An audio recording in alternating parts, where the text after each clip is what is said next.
right, guys. Welcome back to the channel. Hold on, there we go. All right. Welcome back to the channel. Welcome back to the stream. Welcome. If you are new here, I hope everybody is doing well. It is Friday, and Xbox is back on top, baby. That is true. They're back. I'm feeling a little bit better today with my neck, luckily. And so I kind of wanted to just take advantage of that and go live a little bit earlier because who knows how I'm going to feel later. But we have no shortage of topics to go over and talk about. Probably going to get a bit ranty today. I'm feeling a certain way. Let me tell you. Big McQuill says, let's go, IBG. Tell it as it is. We will be doing that. I'm going to give it a little bit, though. I'm going to let people file in. Since I'm going live a little bit early, notifications are probably still going out. If you guys could do me a favor, though, if you haven't already, please take a moment, hit that like button. If you enjoy the channel, if you enjoy what I do here and you appreciate it and the community, please hit that like button. Michael says, just watched the Mr. Beast stream cross 500 million. Wow. That's insane. 500 million. Was that subscribers or like concurrent? Titus says, what's the like button? It's the thumb. I don't know, actually. You might not be joking. I noticed that they actually changed like the format. 500 million subs. Jeez.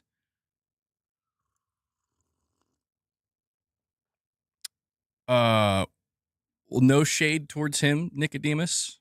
I actually have no problem with him at all. I don't really watch his content very often, but I appreciate that. Thank you for the compliment, I suppose. A bit of a backhand to another creator, but I do appreciate that, man. Yeah, I appreciate all the support you guys show. Ray, thank you for that. Yeah, so, before we dive into anything, if you guys want to support the channel directly, ways in which you can do that. Become a member, drop member gifts, super chats, direct donations. They all help. So I appreciate everybody who does support directly. Simply couldn't do it without you. You guys make it so we can keep it totally fan-funded. No sponsorships, anything like that. Although I will let you know that next week I'm going to have an entire stream that's sponsored by Xbox. I'm just kidding. I'm kidding. That's not happening. Could you imagine, though? Today's stream is brought to you by Xbox. Let's talk about Sony's failures today, all right, guys? We need to talk about what Sony's getting wrong. MBG, I speak for the majority of your followers. We love when you break down the issues facing Xbox and hold them accountable. Too many fanboys are toxic and delusional and need to hear the truth. Well, thank you. I appreciate that, MacTube. Yeah, one of the more frustrating things that I encounter still today, MacTube, it's not even so much... Like, I'm not looking for credit per se on like, oh, I got this right and I got that right. It's not about that. I mean, occasionally it needs to be about that, like more recently with the exclusive stuff and, what Asha Sharma is saying about the struggles.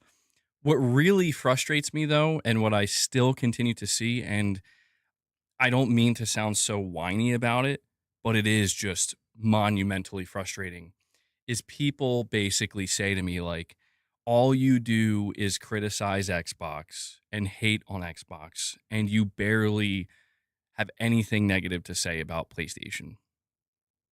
And while it is obvious I have a bias towards PlayStation because there are many things I like much better about them, and I think they're doing very well, it greatly frustrates me when I see that from people because it makes me feel like you're not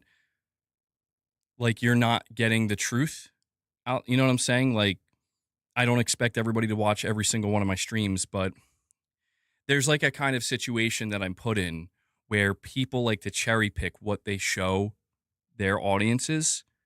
And then I encounter what I assume to be people who engage with some of those audiences. And they only see one thing. And they just automatically assume that, well, you probably had nothing to say about Sony's live service fumbles, or you just glossed over it, or you probably had nothing to say about their studio mismanagement or Bungie or, Blue Point and stuff like that. And it's like, dude, please listen closely to me when I tell you that you are being fed cherry picked content from everything I do on my channel. And if you were actually on my channel more often, you would realize I spend quite a bit of time criticizing Sony. I give them their wins when I genuinely believe they deserve this win.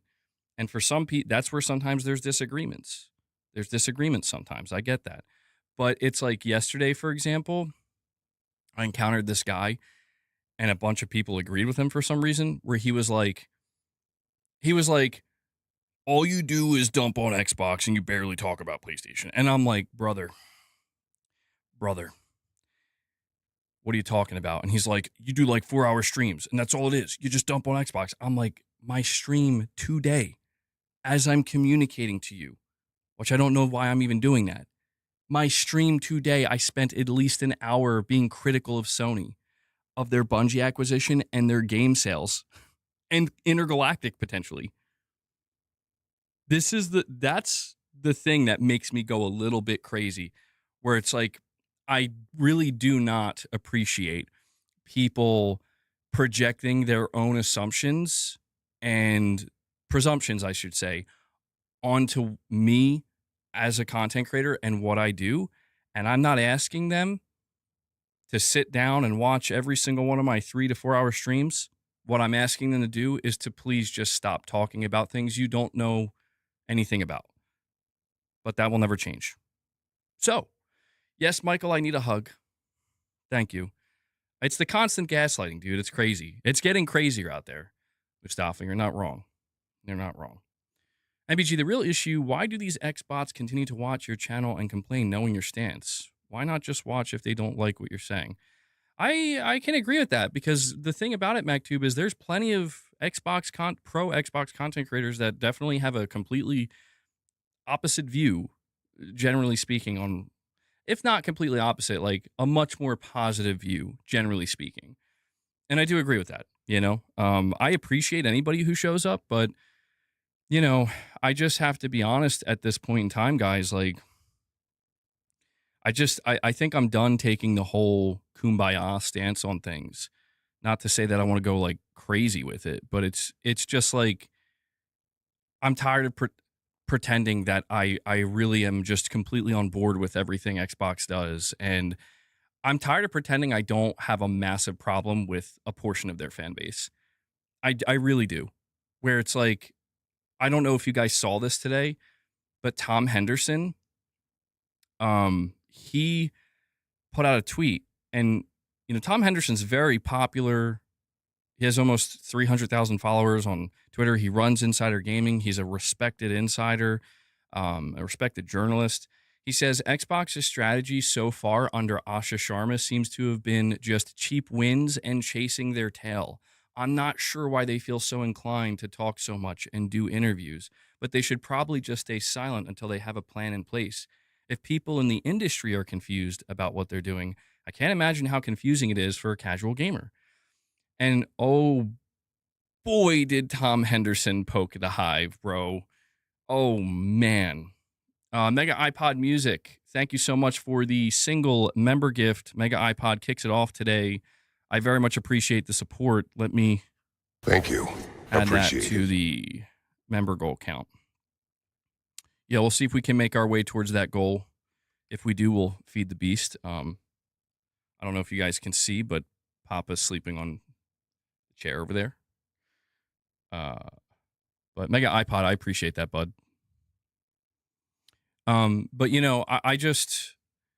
I saw this post from Tom Henderson, and in my opinion, I'm reading it and I'm like, he's just stating the obvious right now. He's not hating.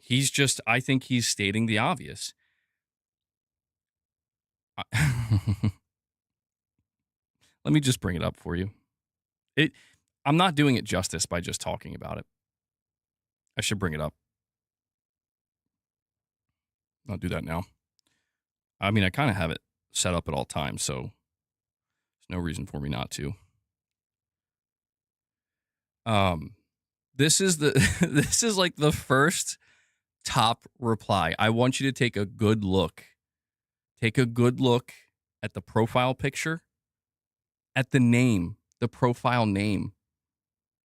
Okay. It's very hard to even consider reading what this person typed, just looking at the name. JV, Asha Sharma's strongest soldier. Holy yikes indeed. But it's me. I know. It's like, dude, this is why they get accused of being in a cult. I'm not even trying to project that onto them. It's just they're doing it themselves. This is crazy. And this person says, so just for people who are just joining, this is what Tom Henderson had to say. Although it's a little bit cut off. There we go. He said Xbox's strategy so far under Asha seems to have just been cheap wins and chasing her tail, basically saying that they're confusing everybody. Their messaging is all over the place, which I feel like that's like, how could you not agree with that at this point? Microsoft is falling into the same trap that they always do, where I don't know if it's because they're an American company. I say this as an American, where it's like, you just don't know how to stop talking, man. Like, you got to just be quiet. And they seemingly like can't do that. But this person responds saying gamers are absolutely not confused. Thank you for speaking on behalf of all gamers, Asha Sharma's strongest soldier. The only people confused are the PlayStation fanatics and media who are shocked that the magical multi-platform approach failed to save Xbox because it drove away their actual fans who went elsewhere as a result, which is not true. Mostly, the same fans that were there are still there. And Microsoft is still mostly multi-platform. But also the leadership has been in charge for 100 days, and if it's cheap wins, it's because of the horrendous job Phil Spencer and Sarah Bond did. I guarantee you, guys, this person's profile picture used to be either Sarah Bond or Phil Spencer, and the title of their profile name was Phil Spencer's strongest soldier. I promise you. Mind you, look at how much agreement they're getting. Now, granted, Tom Henderson's getting way more agreement. But it just goes to show that, like, you can have somebody like Tom Henderson, who is respected in the industry, simply pointing out the obvious, and the defense force rolls out. When in reality, I feel like this person, Asha Sharma's greatest soldier, it's Asha's alt account, should probably be in a little bit of agreement. Like, we can't even agree that the messaging's a bit all over the place and confusing. The cheap wins, perhaps. Crazy, dude. I just had to point some of this stuff out because I see it and I'm like, am I the only one seeing this shit? Gamers are not confused, Tom. It does seem like journalists are, and then reports have ass takes from other posted articles and never watch the full video. They can't help people are lazy. You know what this reminds me of, guys, to be completely honest with you? This 100% reminds me of the time. There was like this time where it's like the Xbox, was it the PlayStation bias or something? Like the industry and the media. Like, it was the Xbox tax. Is that what they called it? It reminds me of that, where it's like, come on, guys. Like, we can't do this again. Stop. Like, this is the time to let Asha Sharma know, like, don't repeat the mistakes of the past. MBG, can you cover Xbox news? Just please don't get into the fanboy wars. It's too toxic. I would say yes, Mega iPod Music, but it's impossible now. Like, I'll do the best I can, but the reality is Asha Sharma signaled the war's back on. And by that, I mean, like, I can cover the Xbox news, but look at the Xbox news. Like, look at the Xbox news, bro. No, we will. There's an interesting report from Jez Corden we're going to go over. But I also have some PlayStation stuff to talk about today, too.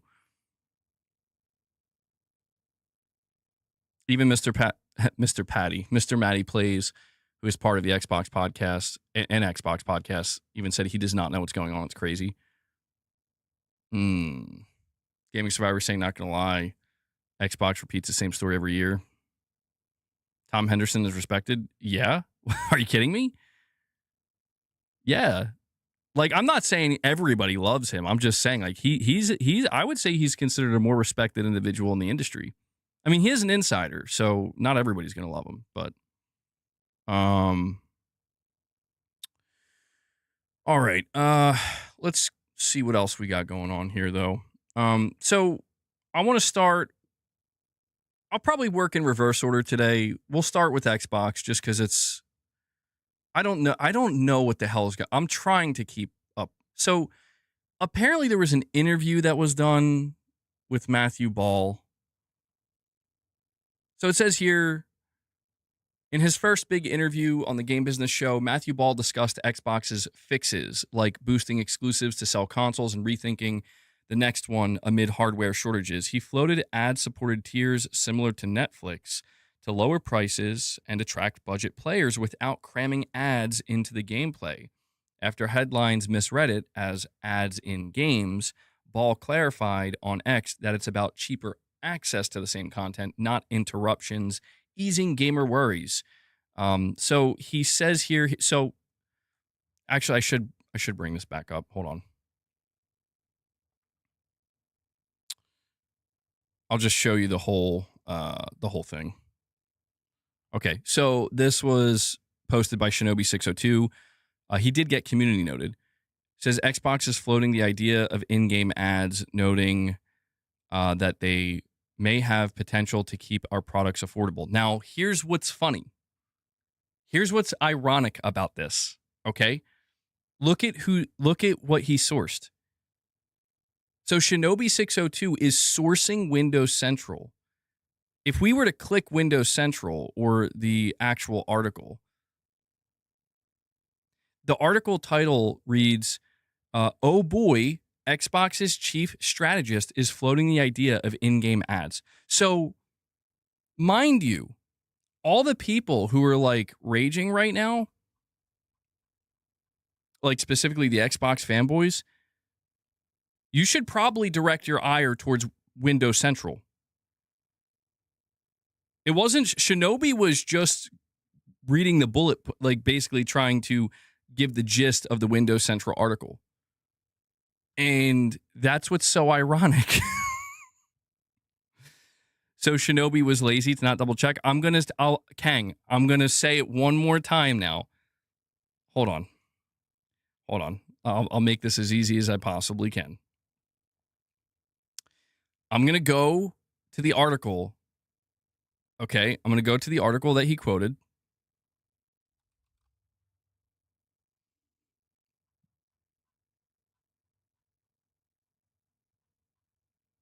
Okay, so the article he quoted, which has now been updated. The Windows Central article, the title reads, Xbox's chief strategist considers using ads to offer more affordable alternatives for experiences. That wasn't the original title. The title has been changed. They did say it's updated.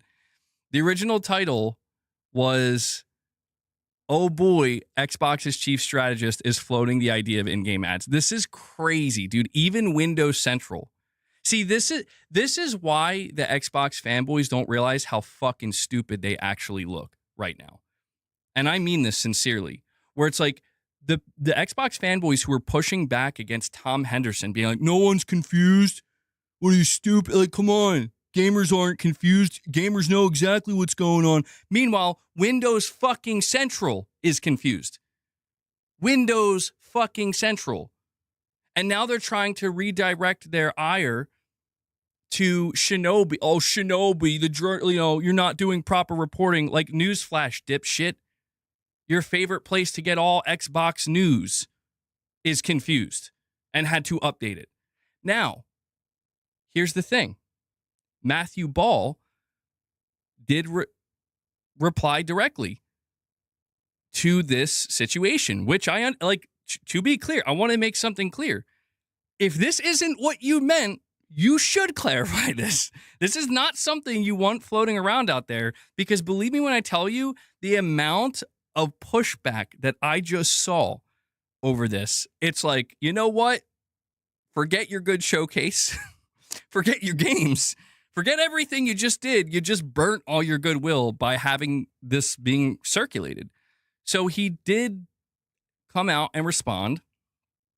And he said, this is not correct. In the interview, I am asked about a comment I made before being hired at Xbox. Then state I was only 10 days into the role and that I'm not stating the company's plans or beliefs. What I do say is that ads should be used to offer more affordable alternatives alongside today's ad-free experiences in the hopes more could play as a result. Similar to how Netflix and Disney Plus have ad tiers with all the same content, but at half the price or so. At no point do I even mention in-game ads. I personally believe interrupting the gameplay experience would be bad. So it's good that he clarified that. I want to make that clear again. Definitely a good thing to do if that's not really what you're floating and not the idea. But you can just already see how, like, there's just this weird, strange circle of confusion. It's like the orb of confusion, bro, where it's like clarified something he didn't say, which was originally reported by Windows Central. What is happening? I'm really starting to think that even the people who are paying the most attention are starting to get a little confused, and I don't blame them. And yes, I think we can all agree that this would be horrible. This would be a horrible idea. We're not talking about in-game ads like, you know, like certain sponsorships or whatever, like when Monster Energy is in Death Stranding or something like that. Like, or I think Microsoft did this with like Quantum Break or something. Like there were ads on billboards and stuff like that. Whatever. It's a little weird sometimes, but whatever. We're talking about like straight up, we're interrupting your gameplay to show you an advertisement, because that's how it was being read and that's how it was being discussed. And yes, that's something that if you're not planning on doing that, you need to make that clear. You don't want that starting to proliferate, because that's going to burn you down quicker than anything else. Let me tell you, people are tired of that type of stuff. You think he's contradicting himself? Bro, who's Windows Central to you, MBG? You say he's a joke all the time, but now he's a trustworthy guy. Windows Central isn't a person. Windows Central is a website. Jez Corden did not write that article, by the way. Just so we're on the same page. The other article I'm going to go over is from Jez Corden. I'm just saying, like, people are... Well, Shinobi responds with class here. I'm telling you, man, people are panicking at the idea of ads. You got to whisper his name. I don't even want to know what that is.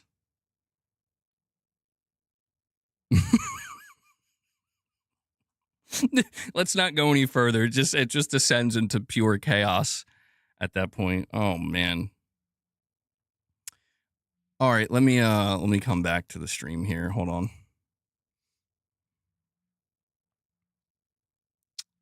Okay. Let me see. I heard the games that are Xbox exclusive happened literally 48 hours ago. There's been rumors. And Michael Wernick comes in. Michael, my man Wernick. He comes in, he drops 10 member gifts on you guys. Holy shit. I'm just giving you all the sound bites, Michael. All aboard the Xbox hate train. Thank you, Michael. I really appreciate that. Let me add that to the goal. That actually brings us up to 11. Good stuff. Good stuff.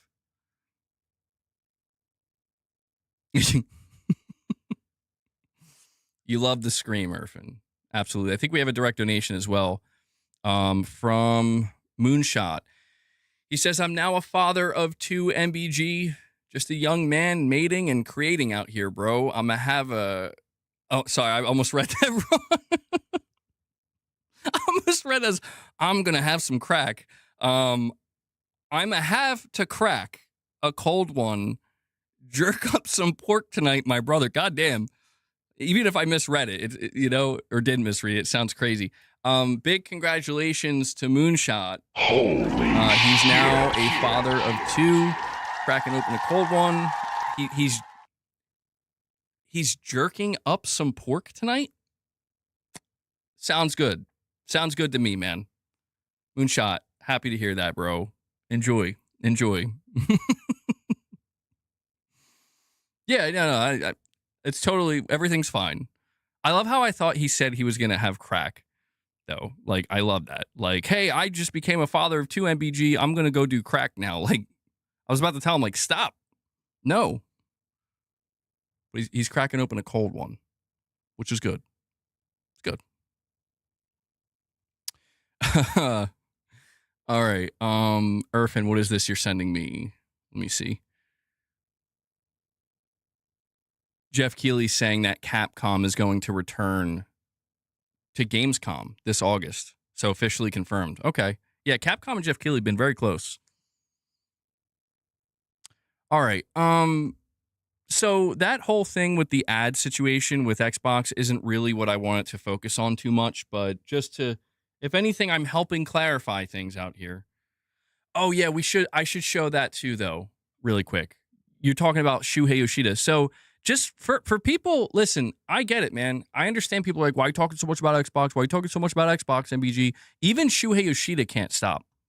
Even he can't help himself. I want to show you a post that Shuhei Yoshida put out. Okay. And for some reason, Phil Spencer's trending. Hold on. Okay, here we go. So here we go.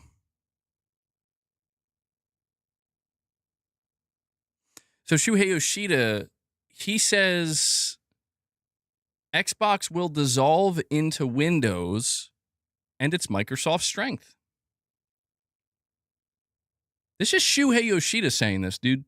This ain't just some random Twitter user. Okay? It's very interesting that he's saying this. The replies are about as toxic as you could imagine. It's pretty bad.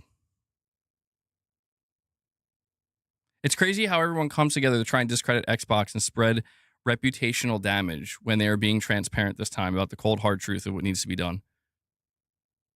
If PlayStation did the same, we would be saying they will dissolve. Like, that's an honest reply from someone to Shuhei Yoshida just simply saying that Xbox will probably dissolve into Windows. And that's why I replied to him here. I said, agreed, Project Helix seems to be the device to move Xbox console users over to Windows PC, the Windows PC gaming experience ultimately. It makes sense given their current circumstances, and you could see why Microsoft would be happy with that. And yeah, I agree with this, dude. It's like, what do people think Helix is? Like, now listen, I said on my previous stream, and a lot can change. I said, I think they might be considering changing Project Helix into a more traditional console. But after that, we got more clarification, and it sounds like Project Helix is actually going to be distributed to OEMs. So anybody, third parties, can make their own version of Xbox Helix. Okay. What does that sound like to you? That just sounds kind of like the PC gaming model, you know? MBG, why didn't you cover Shuhei saying Sony's PC release was something necessary to do? Did he just do that? I don't actually follow. Shockingly, I don't follow Shuhei Yoshida on Twitter. This just popped up for me. I think it's Twitter's algorithm just kind of showing me more Xbox related things. If you can refer to me to where he said that, if it was like recently, maybe he replied to somebody? I could check.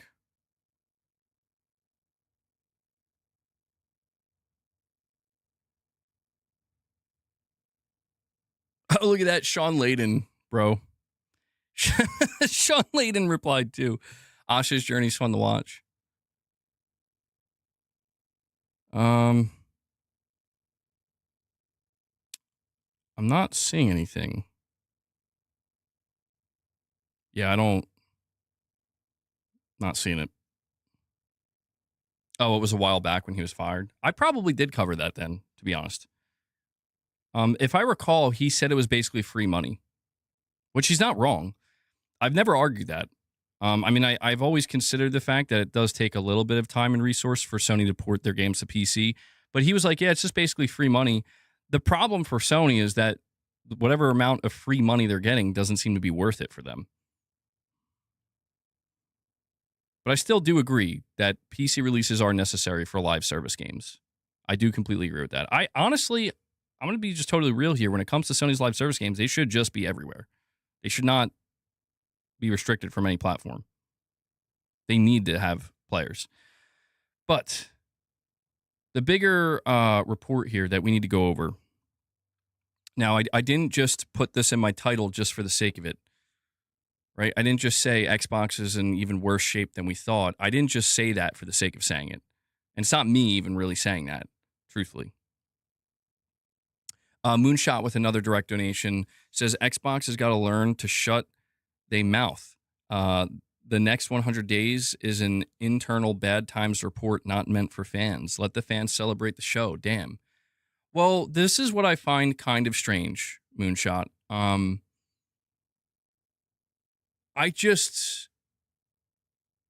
don't know why they're doing this. Like, it's hard for me not to become conspiratorial and start to believe that, like, are you trying to hurt yourself? Like, are you trying to slowly kill the brand? Like, what are you trying to achieve? Because you just came off of a showcase that people wouldn't stop talking about, that everybody said was good. You don't have to say these things right now, but I actually once you start to dig a little bit deeper, I think it's starting to become a little bit more obvious why they're saying these things. I really firmly believe, guys, that the reason why they announced Gears of War E-Day and Clockwork as exclusives is to basically try to, if not distract, keep quiet, like calm down the core Xbox fan base, because I think the shit is about to go down. And I think that's what they're trying to signal. They're trying to like slowly prepare people, like brace yourselves. Like the shit's going down. And there's one thing in particular. There's actually one other thing I want to show you guys real quick before I go completely off of Twitter here. It's something else that I put out. Let me see here. We're probably going to refer back to Twitter a couple more times, but this right here. Okay. I really got to show you guys this. Now, this was a screenshot that I didn't take this. I came across it. I don't follow Tom Warren or Hazador Gaming. I don't follow either. But I came across this. Now, the first thing you need to look at here is the white part, the white excerpt. This comes from the official Xbox Wire, where Asha Sharma was laying out the next 100 days for Xbox. And this was her second point. Okay? She says, we will end this fiscal year at about a 3% accountability margin, down year over year. So first and foremost, if you're asking, what is an accountability margin? Basically, for all intents and purposes, it's a profit margin. Okay? So she straight up says, we are ending this fiscal year at a 3% profit margin, which is even down compared to the previous year. Now, I want you to pay very close attention. Pay very close attention to this next part, because I'm probably going to get some shit for this, but I just don't trust Microsoft. It's all about the optics, and I'm like, clever. I'm like, very good, very good. She says, excluding Activision Blizzard King, comma, over the past 5 years, we have spent over $20 billion on ongoing investments in our content, platform, and hardware subsidy, but our annual revenue has declined nearly $500 million during that time. Going forward, this cannot continue. So I want to point something out here that I'm willing to accept that I may be wrong. Okay. So it's like if Asha Sharma or Matthew Ball or somebody else at Microsoft comes out and they're like, "You're wrong, MBG. We're clarifying it right now. You're wrong." I take the L. I'm just letting you know I take the L. And Dean Bromley, thank you for being a member for 15 months, man. Shout out to you for that. Thank you. Appreciate it. People are reading. I think people are misreading this. And I think this was worded this way intentionally. Okay. Now, mind you, this was put out publicly. She says in a single sentence that ends in a period, we're going to end this fiscal year at a 3% accountability margin down year over year, period. That's just a statement that exists on its own. Okay? In a single sentence. When she follows it up by saying excluding Activision Blizzard King, it is not in reference to the accountability margin. It is in reference to the $20 billion that she's stating they spent. I am almost certain this was done intentionally to obfuscate the actual truth. Where the actual truth is you didn't spend $20 billion. Microsoft did not spend $20 billion. They spent basically $100 billion. Okay? And there's no denying that putting a 3% profit margin next to a $20 billion acquisition or a $20 billion investment looks significantly less damaging than putting a 3% profit margin next to a $100 billion investment. Now, again, I could be misreading this, but I did not read this as that 3% accountability margin is not counting ABK. I read that as we're excluding Activision Blizzard so we can tell you we spent $20 billion. That's how I read that.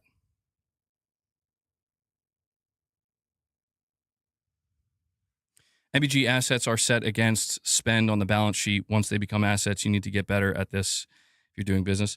Well, Titus, are you saying that I am reading this wrong? That is she stating that 3% is not counting ABK? Because what would even be the point of that? Like, my honest to God question here is why exclude ABK if ABK is going to increase that 3% to like 5%, 6%? It sounds like it will make it sound better. Saying you're at 3%, like to me, saying you've reached 3%, like profit margin basically, as like holistically, is crazy. Like, I'm like, that's bad, man. Like, that's dangerously bad.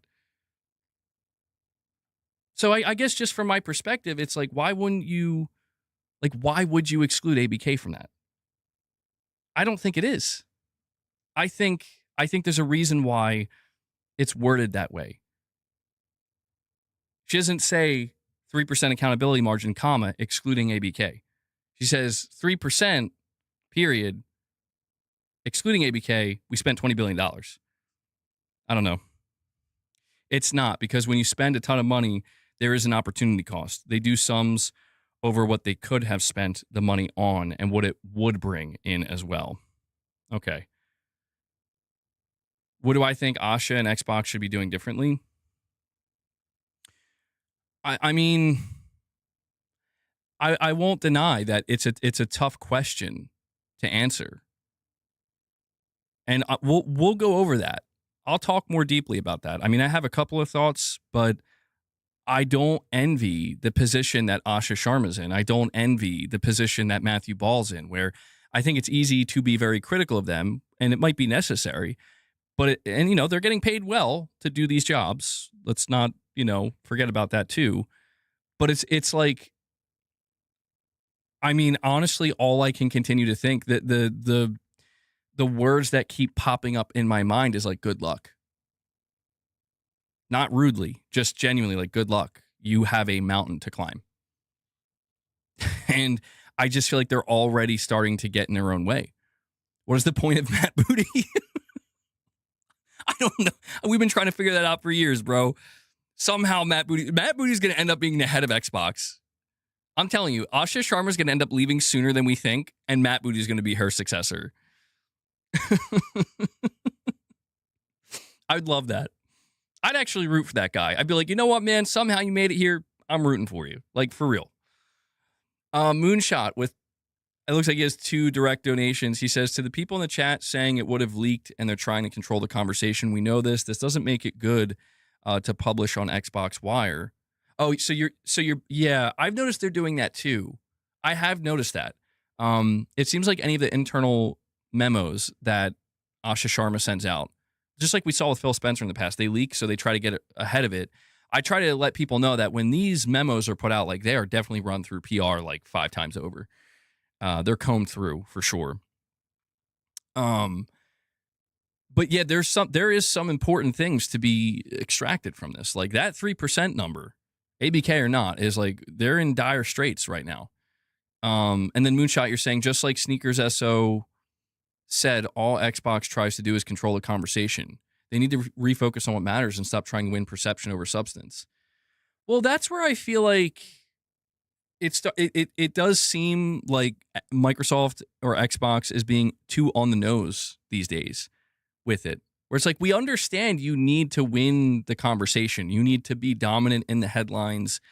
But it almost feels like they're beginning to overextend. Where it's like, guys, you reached the peak. Like the build up to the Xbox showcase, you had a good showcase. And even though most of the games you showed are coming to PS5 and you had PS5 logos in that showcase, you announcing exclusives was enough to basically balance it out. And I feel like from that point forward, it's like, but that's exactly what you were pointing out, Moonshot, is that the reason why I think they're just trying to get ahead of it. I think that's what it is. They're trying to anticipate that, like, you could put this memo out. You have to put this memo out to your employees. It's going to leak. So try to control it, try to control the leak. It makes sense. Like, I get why they're doing it, but it is becoming a bit much. But I wanted to highlight this too.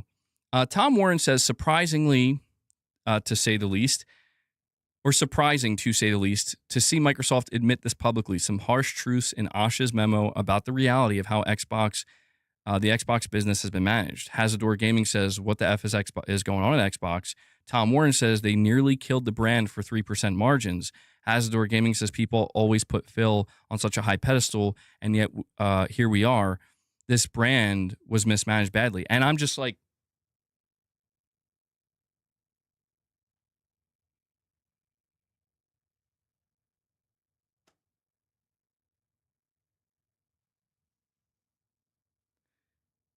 dude, I'm just like, I was literally flabbergasted. And that's why I had to say, like, it's nothing personal to Tom Warren or Hazador. I don't follow either of them. It's nothing personal towards them. It's just the general sentiment. This is why I said the craziest thing here is when I and so many others pointed out Xbox's business decisions this generation either didn't make any sense or were just flat out bad. We get told we're looking for a reason to hate Xbox. It's just Xbox bad again. Xbox bad. Meanwhile, Asha Sharma literally out here saying, like, some of the dumbest decisions. Like, basically, if you read between the lines, like, we're kind of fucked.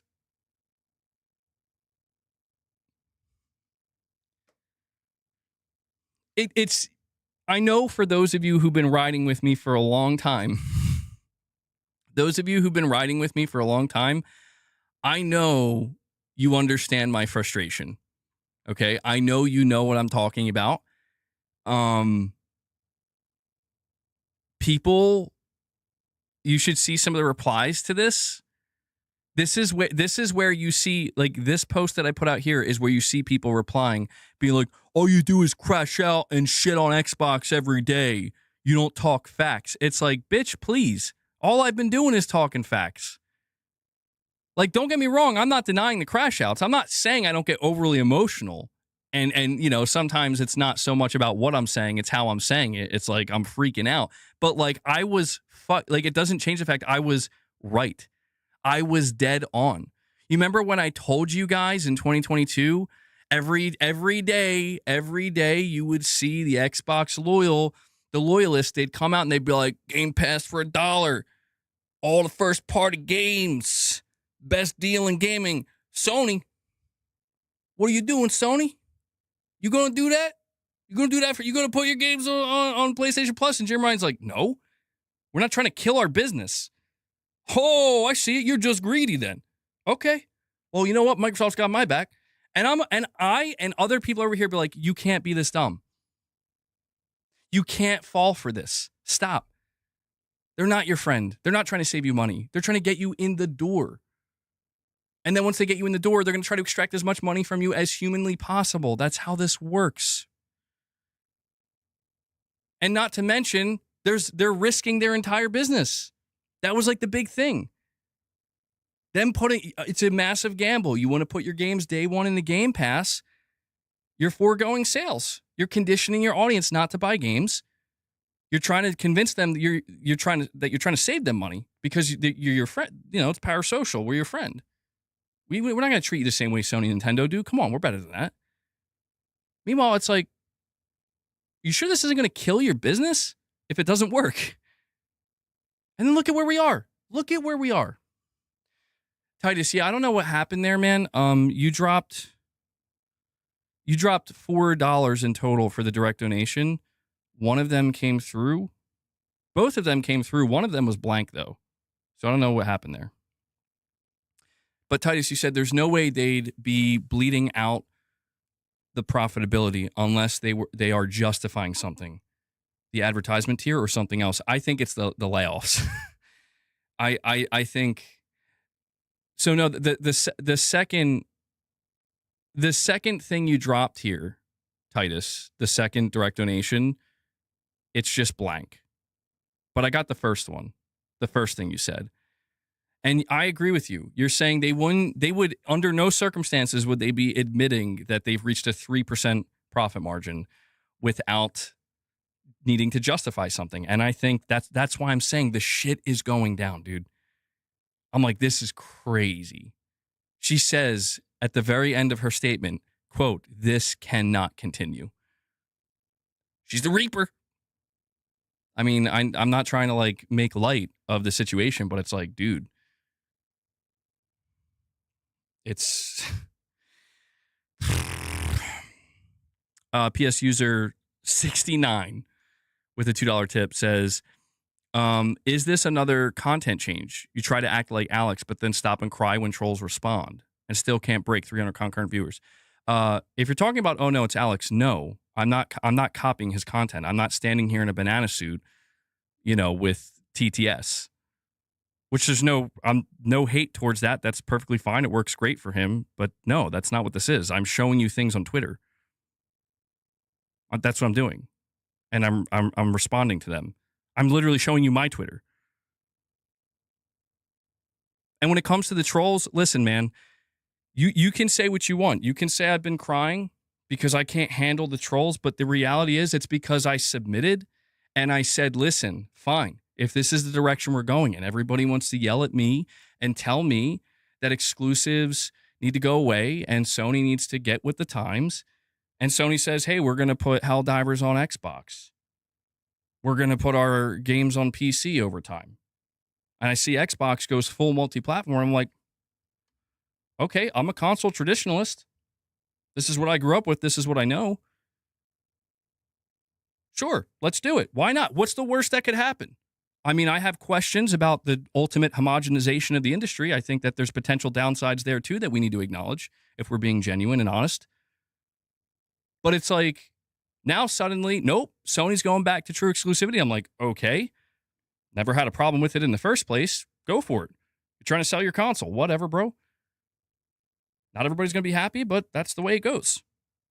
Meanwhile, Xbox, they come out and they're like, yeah, we're going back to exclusives too. I'm like, wait a second. Everybody was praising you for not doing exclusives. Everybody was saying you're doing the right thing. Are they going to say you're doing the wrong thing now? And if they're saying, yes, it's wrong, okay. But my question is, what now? What's the path forward? The path forward is obvious. Back to the way competition used to be. Everybody thought we were transitioning from the console wars to the platform wars, and we still might be doing that.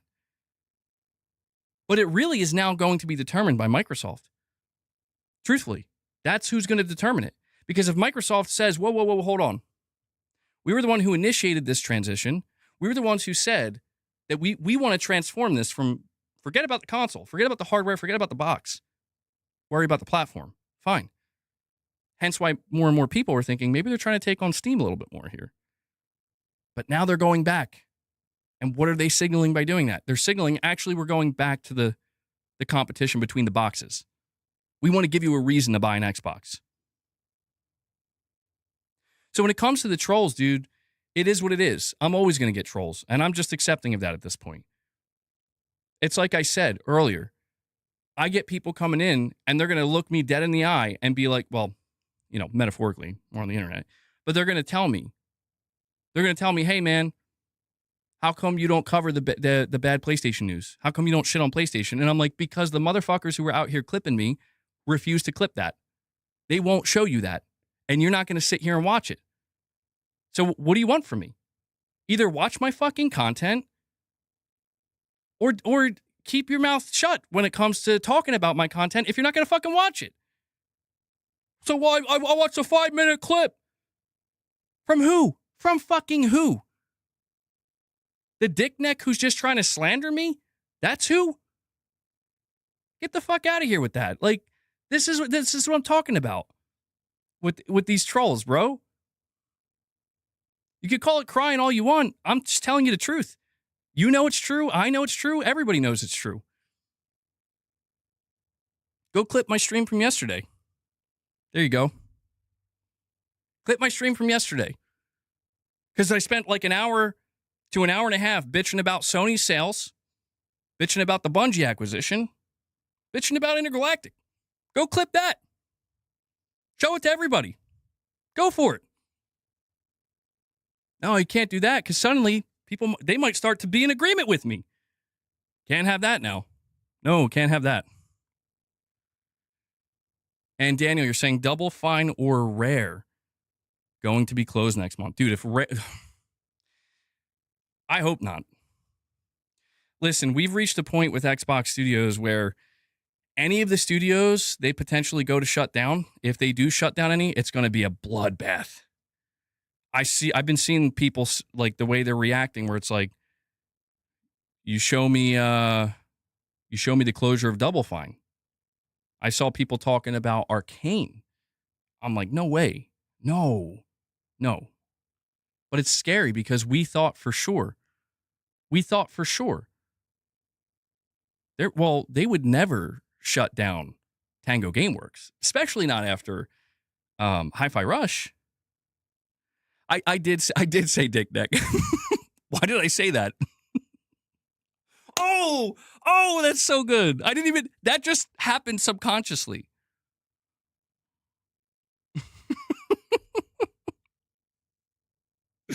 Why did I say that? What's going on? Shadowlink, stop calling me out on my weirdo behavior. Cheese and Chainsaws, you're saying, no way people believe any of it, LOL. She is 100% there to shut Xbox hardware down. Arcane, Double Fine are done. Who will PlayStation close? Because of Bungie. Sony needs to close Bungie.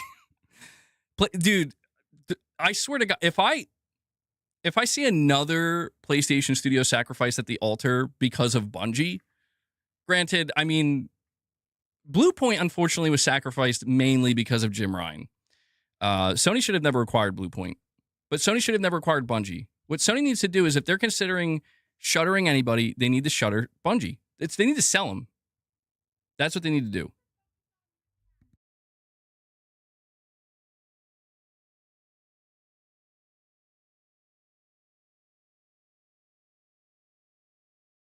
All right, hold on. Let me get this. All right. There was a report I wanted to go over with you guys, though. All right. But no, just to be clear, like this isn't some kind of major content shift or anything like that. If that's what I was going to do, I would tell you.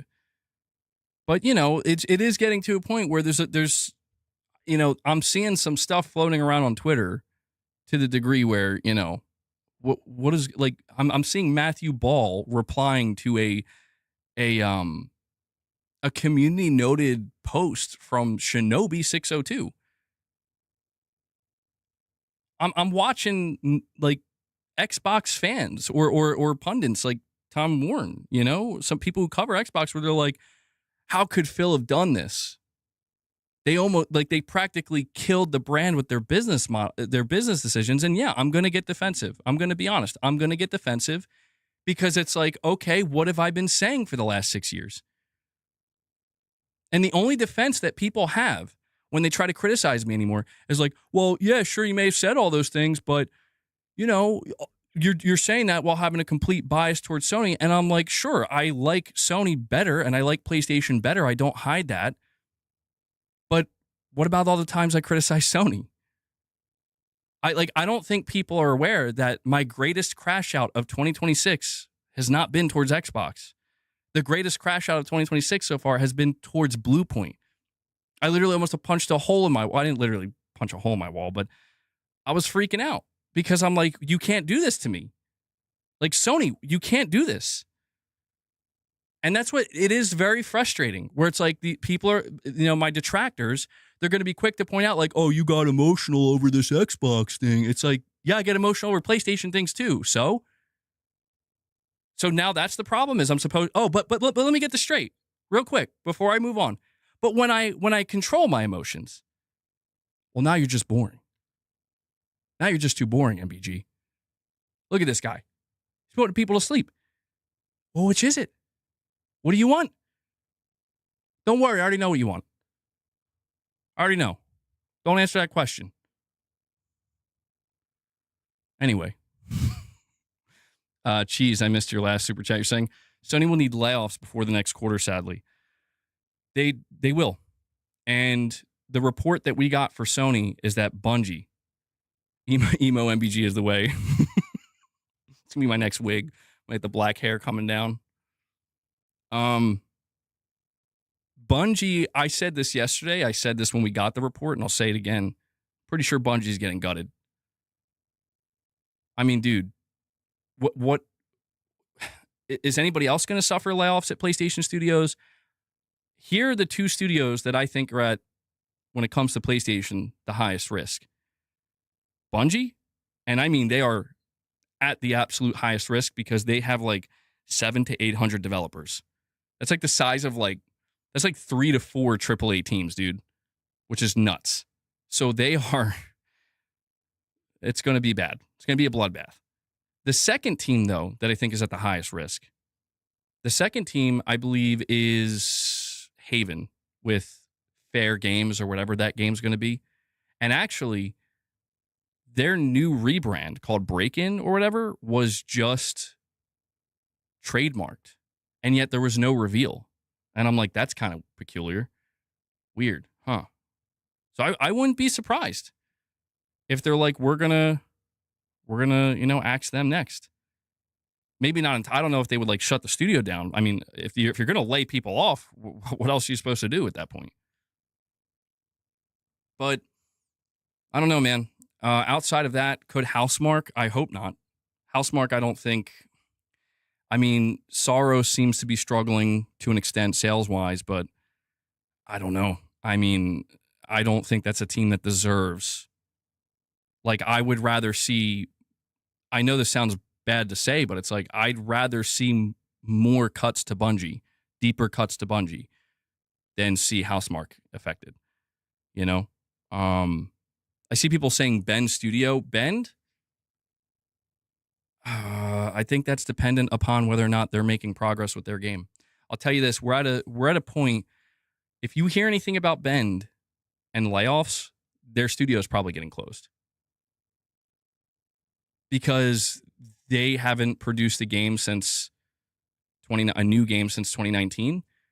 The last thing they produced was Days Gone Remastered. They don't really have much else.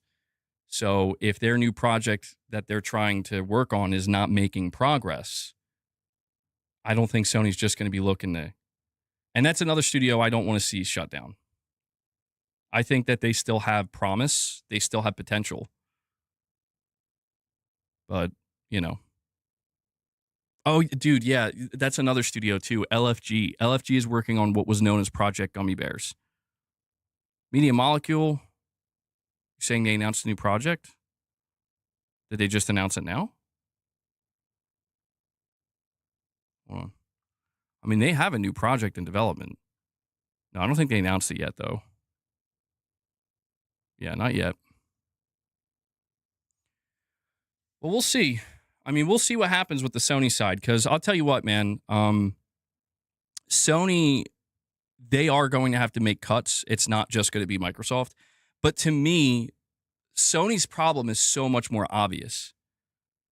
Where it's like there's really only 1 to 2 studios that I think it's like you gotta go. You are just a thorn in PlayStation side at this point, financially speaking. I prefer Sony just don't do anything if you can afford it. But they're not going to do that. So it's like if you need to break out the scythe, to me, the 3 studios that are the most obvious are Bungie, Haven, and Team LFG. Other studios that I wouldn't want to see anything happen to and be pretty devastating if we did, but could be on the chopping block or get cuts, Ben Studio, Media Molecule. I think Naughty Dog's probably safe. Maybe Guerrilla, Horizon Hunter's Gathering. I don't know, but the whole thing with Microsoft, though, the thing with Microsoft is like, dude, I don't know. I feel like we're about to see the biggest culling we've ever seen for the Xbox division. I'm not trying to fearmonger. I'm just being realistic where it's like they're out here publicly basically stating like our profit margin's 3%. Can't stay like that. It's not going to stay like that. I'm like, that's considering how many studios you have, considering how many devs you have, how many games you have in development. This is looking spooky. But let's go over this report. Hold on, let me catch up with my chat here. Your energy is very different when talking about Sony layoffs. It's not. It's not. You're like, Kang, this is where, listen, we need to get on the same page here. Okay? What I just said about Sony, specifically their biggest studio, which is Bungie, is probably worse, if not just exactly the same as what I just said about Microsoft. You're probably going to see the most amount of layoffs for Sony as well through Bungie in one fell swoop. You guys need to stop. Like, it is going to get to a point where it's like, I won't ban you, but I'll just keep twisting you up if I have to, because it's like, you got to know that what you just said is false. Oh, okay, you got me. I can hear it in your voice, MBG. Uh-huh. You got me. I just want Xbox to die. You happy? There. Are you happy? Did I give you what you wanted? Now can you stop? Xbox is the devil. Spawn of the devil. Clip it and ship it. But no, I do want to go over this report because this one comes from Windows Central's Jez Corden. Okay. Inside Xbox's margin crunch, a string of misses at Xbox Game Studios, misguided Game Pass decisions, and the memory rut at its core. Tough decisions are ahead, said Xbox CEO Asha Sharma. This week, Xbox CEO Asha Sharma outlined stark warnings about the health of the Xbox business, noting a 3% accountability margin delivery and a drop year over year. How did we manage to get to this point? A string of misses, a massive memory crisis, and a circle of incongruous subsidies have made Xbox's business model buckle under its own weight. Here's what I've learned over the past couple of days. Oh, by the way, I want to point something else out here too before I continue. I have been seeing I have been seeing some people, not many, but there are some people who are analyzing what's going on with Microsoft and the Xbox situation right now. And they are trying to convince themselves, and I believe they're trying to convince others, that Microsoft's acquisitions of Bethesda and especially Activision Blizzard King have nothing to do with this. And I'm like, do we really need to correct that? I hope we don't. Let's all just get on the same page here. Okay. The article continues. One major aspect of Xbox's margin crisis revolves around Xbox Game Studios, I'm told, where a variety of high profile misses and difficult integrations have seen other parts of the business subsidize the losses. Microsoft has had some major wins with some of its titles, of course. I'm told Age of Empires, Flight Simulator, and Forza Horizon have all been major success stories for Xbox Game Studios, as well as things like Sea of Thieves, Oblivion Remastered, and Grounded. However, much of the profitability for these projects was cannibalized, at least in part, by some of the misses. Games like Avowed, Keeper, Kiln, South of Midnight, Hellblade 2, Forza Motorsport, The Outer Worlds 2, they didn't even come close within range of expectations set by Microsoft spreadsheets. This is what I've been told, either in terms of raw sales on external platforms or via Xbox Game Pass engagement and retention data. Other canceled projects like Perfect Dark, Everwild, and ZeniMax's Blackbird also represented huge amounts of investment that ultimately went nowhere. Inertia at the initiative, in particular, was a huge drag on Xbox's profitability margins, and disruption at Undead Labs was also notable following the departure of founder Jeff Strain, although the latter is on track now and State of Decay 3 is looking promising. Indeed, Fable 2 has been an incredibly tough project to put together, given that Forza Tech had to effectively be built around a genre it was not designed for. In the early days, there was much debate about simply building Fable on Unreal Engine, owing to mature tools, in-house expertise, and support studios, but Forza Tech won out.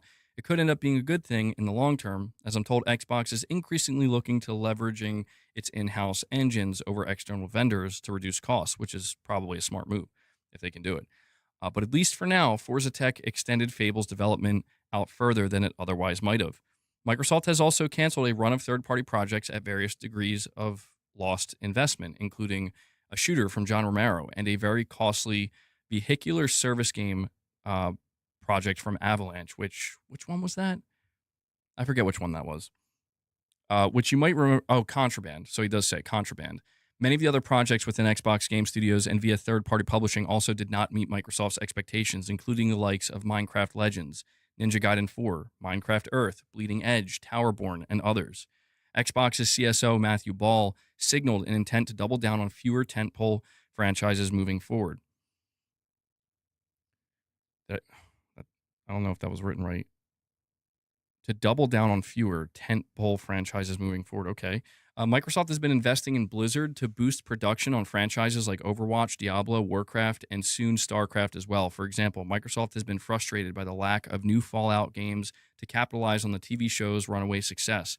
For example, there's also Halo, which I'm sure nobody argues has been maddeningly mismanaged in recent years. Where all of this leaves some of Microsoft's AA productions remains to be seen. There seems to be less room than ever in the industry for games that aren't laser focused on grabbing attention in what is arguably the most competitive entertainment medium on earth right now. Microsoft and other companies love subscription model services because it gives you a steady stream of predictable income among the hits and misses of regular game development. Microsoft hasn't been shy to admit that its $30 price hike last year absolutely battered the business model.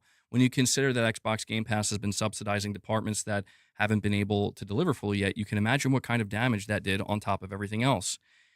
Indeed, the notorious 30% accountability margin target, I'm told, was actually an average. Some parts of the business were operating up to a 40% accountability margin to offset the misses in other parts. Holy shit. Like, that is wild. That's unbelievable, dude. I mean, they have to be talking about Call of Duty. I have no idea, either that or Minecraft or Forza, but they have to be talking about Call of Duty. That's crazy. But that's what Jez Corden's reporting. He says putting Call of Duty into Game Pass cannibalized both sides. As players fled the $30 price tag, there was less money for Xbox Game Pass to subsidize Call of Duty's cannibalized sales for those who remained. The model broke under its own weight and had to be reset back to its lower price, wiping out a year or more of growth. To make matters worse, Xbox struggled to secure anywhere near enough memory with fixed prices necessary to keep its hardware margins healthy. I'm told Xbox is losing not dozens, but more in the hundreds of dollars per Xbox Series X and S console sold right now, with Asha Sharma noting that wholesale memory prices have risen 700% since the Series X and S was costed out. So that's also pretty wild. I mean, that makes me question what is going on at Sony. I mean that because like he's straight up revealing that apparently it's costing them hundreds of dollars for every Series console sold, which is why there's zero advertising for it. I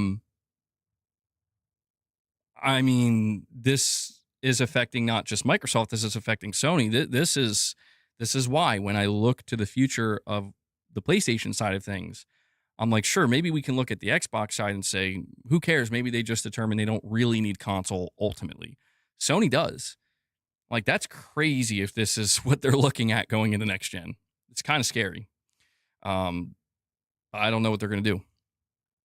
The article continues saying, with Xbox unable to acquire hardware to sell to find new members in Xbox Game Pass, which has been the pot of money Xbox has been using to subsidize other parts of the business, once again, the model began to break down. It was then that Microsoft was also using Activision Blizzard profits to subsidize Xbox. But when Call of Duty had an off year, which in regards to Black Ops 7, once again, it compounded the problems of that subsidy. Xbox Game Pass going up to $30, Call of Duty having an off year thanks to Arc Raiders Battlefield 6 and a generalized backlash to its weird skins, and the artificial intelligence compute gold rush on memory all coalesced for Xbox at the wrong time. This is before you even consider the existential issue of Gen Z and Gen Alpha simply not caring about traditional console gaming at the replacement level the industry would like to see. So the only thing I only have like one problem with this write-up, and it's not a big problem, but this is where I have a completely different perspective. The ending of this article is trying to frame this as like, who could have seen this coming? It's just bad timing. And don't get me wrong, there are some aspects like the memory crisis that nobody could have really seen coming, but it's like, come on.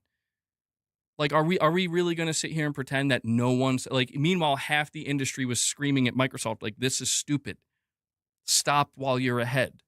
This isn't going to work. You're not uprooting the industry. You're not going to be the Netflix of gaming. Okay. Like, you're not going to buy your way out of this hole you dug yourself into. If anything, you're just digging it deeper. This is why, like, you're going to see people when it comes to the upcoming Xbox layoffs. You're going to see a lot of people basically say, okay. Oh, I missed the super chat from Cheese and Chainsaws, by the way. I don't know why it didn't show up earlier. You're saying Microsoft just needs to drop Xbox. They could shutter it tomorrow and it wouldn't even make a dent in their piggy bank. Sell the IP to Tencent or whoever, easy. Well, that's the thing. I mean, that's kind of the... I don't know if I would say it's a problem. It depends on your perspective, but that is the reality of Xbox underneath Microsoft is Microsoft does not need Xbox. Of course, I don't think they want to give it up, though. I don't think they want to give it up, not without a little bit of a fight, not without at least a final try, you know, because gaming is a moneymaker. That's the truth. That's why they've invested so much into it. They see the amount of money that can be made, and they see how prevalent gaming is across all of technology, you know, generally speaking, and across all of culture. So at the end of the day, they could sever Xbox and they would be just fine. They'd actually probably save a lot of money, an unbelievable amount of money. But, you know, they would be giving up any possibility at all of ever being able to make money in this massive sector of the, you know, the tech and entertainment industry. But that is the truth. They definitely don't need them. With PlayStation, that's why, and Nintendo, that's what makes it a little bit more interesting, in my opinion, is like, dude, if PlayStation goes under, Sony's cooked. If Nintendo goes under, then literally the entirety of that company is cooked. So it has this different level of pressure to it that if things really start to go bad, um, there's much less breathing room, I suppose. So you're missing the important part. PS5 consoles may not be making money on purchase. I mean, we don't we don't know for sure if Sony's losing money on PlayStation 5 sold even right now, with the prices being what they are. But if what we're hearing from Microsoft is true, I mean, they have to be losing money.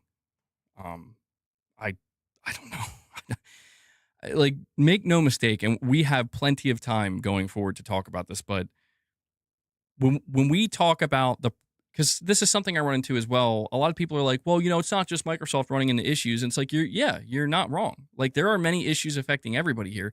But this is where, when you look at the situation that Xbox in particular is in, they're in like the worst predicament right now. Okay. Like, you're going to see some people when these layoffs happen, which some people who are in the know, like Tom Warren, and if you still believe Sneakers SO, they're saying like, this is the big one. Like, in fact, this is going to be so bad that I believe it was Sneakers SO. Again, if you don't take him seriously as an insider, that's fine. But he's been on the money with many things in the past. He was saying that like the layoffs were, a portion of these layoffs were supposed to happen in like January or February earlier in the year, but they ended up getting pushed back due to a leadership shakeup. And that's, to me, that's scary. It's like, so basically they're piling that on top of whatever else they're going to now do. I don't know. The Xbox situation, it is frustrating to watch because it's like I said to you guys yesterday, what makes all of this so confusing, truly. Well, maybe not that confusing if you're really paying close attention, but if not confusing, just frustrating to watch from the outside looking in, is like basically everything that Asha Sharma has done in the past week is, what it all culminates to. What's the center focal point it comes down to? It's simply this. The business models we invested in and we bet big on didn't work. They failed. The business models that our competitors bet on are what have put them in position to be able to get through what's happening now while still maintaining some level, if not profitability, without like falling all the way to the bottom. It's allowing them to hang in there and to keep moving forward and to try to keep it going. Where Xbox is right now, based off of what Asha Sharma is signaling, is she literally says it like, this cannot continue. There is, like, we have to understand that when the profit margin falls now, we have to keep this in the context as well. Is there any way a 3% accountability margin can be okay for Xbox? Maybe if they were like like a 20th of the size they are, or like a 30th of the size they are. We have to understand, like, they brought this onto themselves to a certain extent, where when you look at how just absolutely monolithic Microsoft is, after acquiring Bethesda, after acquiring like 5 different independent studios, after acquiring all of ABK, on top of the studios they already owned internally, the question that people were asking when these acquisitions were happening, myself included, was how the hell are you going to manage all this? Because I'm seeing the fanboys making the posters and making the charts of like, look at everything Microsoft owns. I'm like, guys, this is Microsoft. Like, look at what they've done with their own properties, dude. Look at what they've done with their own internal studios.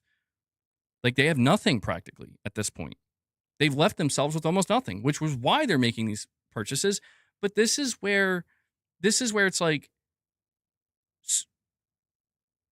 all the people who tried to make it seem like I and others were just fear mongering and hating on Xbox when we didn't give in to the whole Game Pass push. We didn't buy into the idea that it's great to buy publishers and it's going to work out and it's going to be good for everybody. It's going to be good for the consumer. Nonsense. Total fucking nonsense, dude.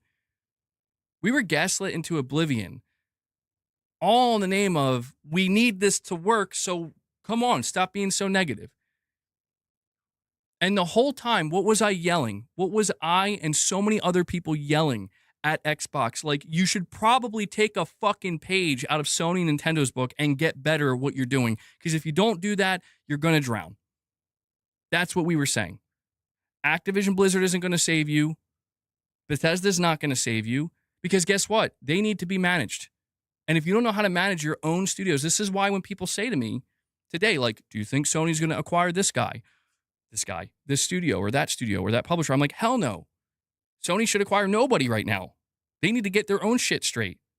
Because they've also proven that even though they didn't acquire anything nearly on the level of ABK or even Bethesda, even Sony has shortcomings. It's like, if Sony's struggling to manage this many studios, what the hell do you think is going to happen to Microsoft? And it's sad because they were just, the Hail Mary pass was thrown up in the air way back in 2021 and 2022. It's just now we're seeing the aftermath of like, so what happens if you don't make that catch in the end zone? What happens? And it's like, we're going to have to try to like rebuild the team and try again next season. If there even is a next season for us. And here's what I want to point out to you guys, that it just makes this all the more insane. Think about everything I just talked to you about. Okay? The acquisitions, the Hail Mary passes. Meanwhile, there's an article here from WCCF Tech that says Xbox CEO Asha Sharma openly floats the need for third-party exclusives and potential mergers and acquisitions to win.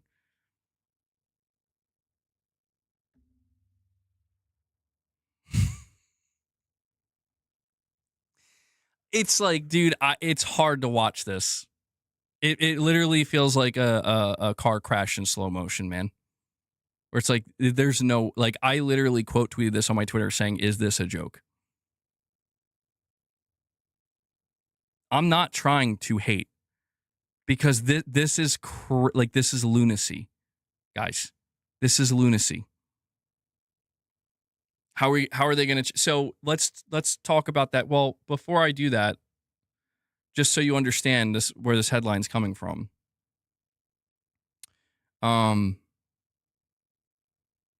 So later in the memo, Xbox CEO Asha Sharma also hints at potential acquisitions, though it's unclear whether she's referring to tech or game development companies. Quote, "We become too reliant on vendors to operate our systems and must become more self-reliant on an engineering culture to build for the future. We must increase the value we ship to players while decreasing the time it takes to do so. Going forward, we'll evolve and rebuild our stack and look at capabilities across all of Xbox and potential M&A to help us win in hardware, PC, mobile, and streaming." But let's shift the conversation a little bit.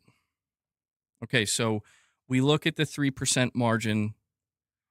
They're in dire straits. Things are looking grim. The new CEO is bullish. The new CEO is here to save the brand. The new CEO is here to win in the long run. So what can Microsoft do? Are they already on their way to doing that? Well, this is why. This is why I get so annoyed when people project nonsense onto me, where they're like, why are you upset that Gears of War E-Day isn't coming to PlayStation? It's like, I'm not. Like, I literally couldn't care less. Well, so are you upset that Xbox is going back to exclusives? No. This is literally what this is what I was telling them this whole time, is like, when I say take a page out of Sony's book, take a page out of Nintendo's book, it's because the plays that they're executing, the way they're running their business is working, and yours isn't. So it's like, if this is truly about saving the brand and not watching it die on the vine and not having to spin it off and watch it get shuttered, then do what you need to do. And that means just fucking admit it. Game Pass was a mistake. Putting your games day one into Game Pass was a mistake. Conditioning your players not to buy your games was a mistake. The acquisitions, holistically, it's hard to say for sure if they were truly a mistake, because for all we know, they may have saved them. Like, if it wasn't for those acquisitions, Xbox maybe actually would have literally died. But it's like, your management of those acquisitions has been not good. And you got to figure out how to leverage these assets you've acquired to put yourself in a winning position. But the problem here is that it all hinges on the console, man. This is why it's so fucking annoying to see some of these people out here that have been following this the whole time. And they're like, you know, they're the people that basically were like, yeah, consoles, who cares? There's a new way forward. And it's like, what are you talking about? Like, I get you don't like PlayStation, and I get you don't like Nintendo, and I get that for some of these people, it pains you to see Xbox failing this way, but it's like, what are you talking about? You're on Xbox because you bought a fucking console. That's what Xbox is to you. Exclusives. The box. You put it under your entertainment center. And I get it. Like, maybe some of these guys were in denial. They don't want to accept, but it's like, hopefully we are all on the same page now where Asha Sharma is here to tell you. You don't want to take it from MBG. You don't want to hear it from any of the PlayStation guys or any of the Nintendo people. Fine. But Asha Sharma is here to tell you, like, yeah, we need to fucking revive the console. All right, hold on. You see what I'm saying? Do you see what I'm saying? Like, this is what's funny to me, is you see these people come into my chat, but I'm going to get questioned. I'm going to get questioned, dude. Like, okay. Every time.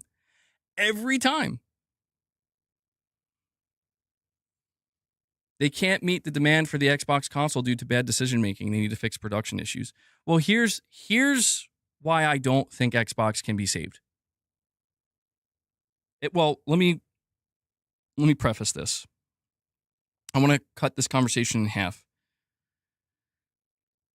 On one side, the Xbox brand can be saved. Microsoft can still be involved in gaming, and they can still publish games. They can still make games. They can even still have a platform if they like. But when it comes to the console side of this conversation, I'm going to explain to you why I don't think it can be saved.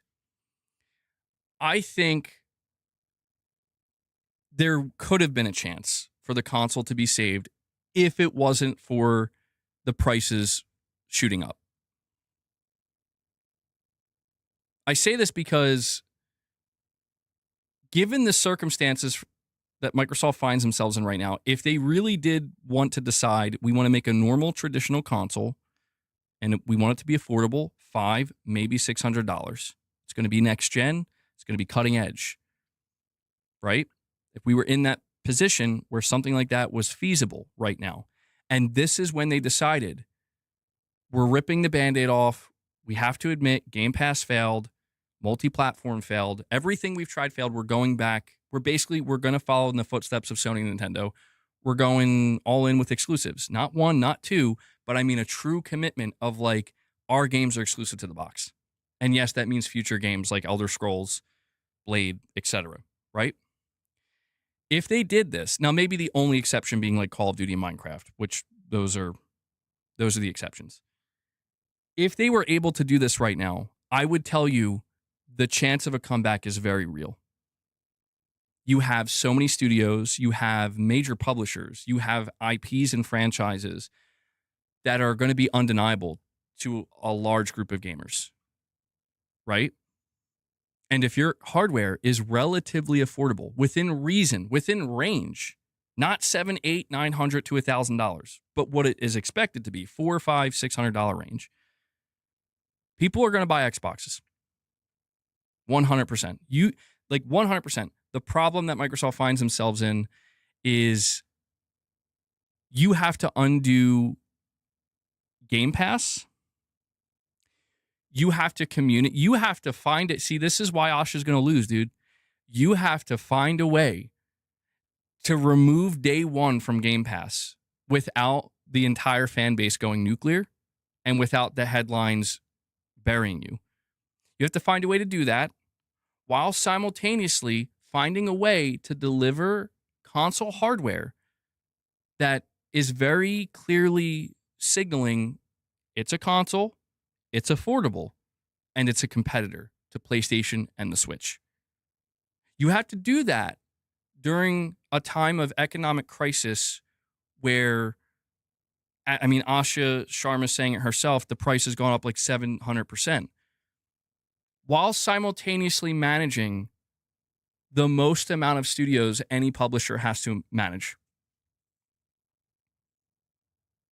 You have to do all these things and you have to execute on every single one without the profit margin going into the negative and without spooking the board of Microsoft to a degree where they panic, they hit the panic button and execute Order 66, and without completely spooking the shareholders.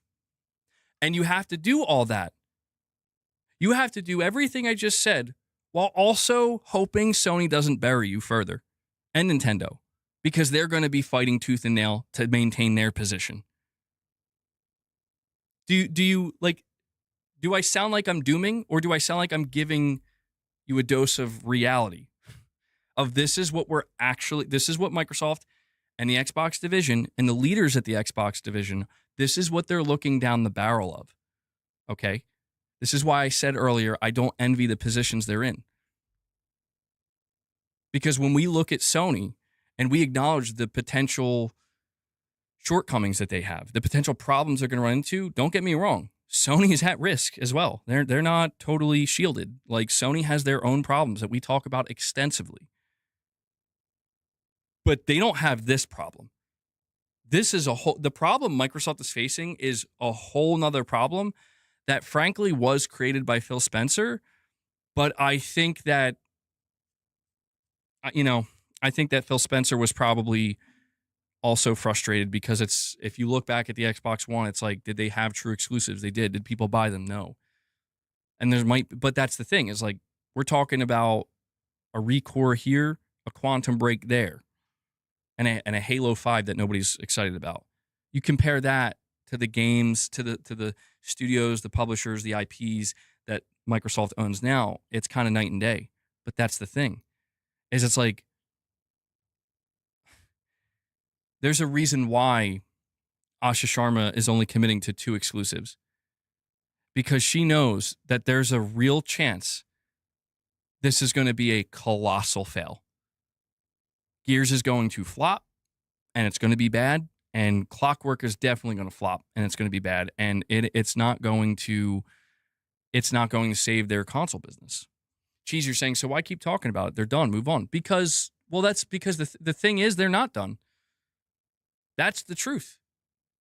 That's the truth, man. It's like, I was like 99.99% there, man. I was 99.99% there, where I was like, okay, I mean, I know you still have a platform and you're winding things down, but you're a publisher now. No, I'm saying like them being able to actually execute on this successfully is nearly impossible, but they're still going to try. That's the point. They're still going to try. I'm like, okay. And Sentient Ironheart comes in and drops another 5 member gifts for you guys. Thank you. Appreciate it. Ironheart, thank you for that, buddy. I do appreciate that. That takes us to 16 members on the day. Good stuff, man. Appreciate all the support. Now keep in mind, I'm not saying they're done. I said they were done when they announced Forza, Gears, Halo, and every game going forward coming to PlayStation, and then putting the PS5 logo in their shows. To me, it's like, okay, you're done with the console. That is over. But now Asha's saying, wait, hold on. We got one more in us. And I'm like, okay, here we go. We're going round again. And it's like, I evaluate the playing field. Like, if I was if I was going to talk to Asha and it's like, oh, okay, let's get your feedback, MBG. Let's get MBG's feedback. Everything I just listed, it's like, I'm not saying there aren't potential answers to all those things and there isn't a possible, like some kind of path to success. But man, you have a Herculean, nearly impossible task ahead of you. That's why I say good luck. When I say Gears might flop or Clockwork Revolution might flop, I'm not saying that from a fanboy position of like, LOL, I hate these games. I hope they die. They're not on PlayStation. No, I'm saying that as in like, this was already you got. I mean, this is where it becomes. What I said earlier was, I was yelling at Phil. I was yelling at Phil, but I was stressing to Phil and the leadership at Xbox, like, you need to take a page out of Sony and Microsoft's or Sony and Nintendo's book. You have to do it. To be fair, they did before. I'm not saying they never did. They tried. But the problem was kind of circumstantial to a degree. I guess it always is, where it's like, so you were trying the traditional model that Sony and Nintendo have succeeded with at a time when you almost killed your brand. And you were surprised to see that the generation you tried to salvage with the traditional model after pretty much nuking your brand didn't really work out too great. That it was actually going to take a much longer amount of time and probably way more investment. That's the problem. Microsoft panicked, man.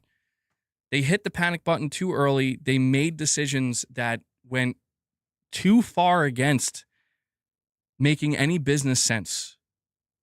Like practical business sense, where it's like, yeah, can you envision Game Pass being the Netflix of gaming and reaching 100 million players?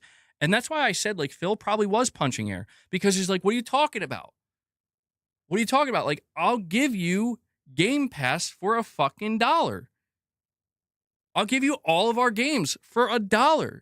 Just join us. Join us. And people were like, I'm good.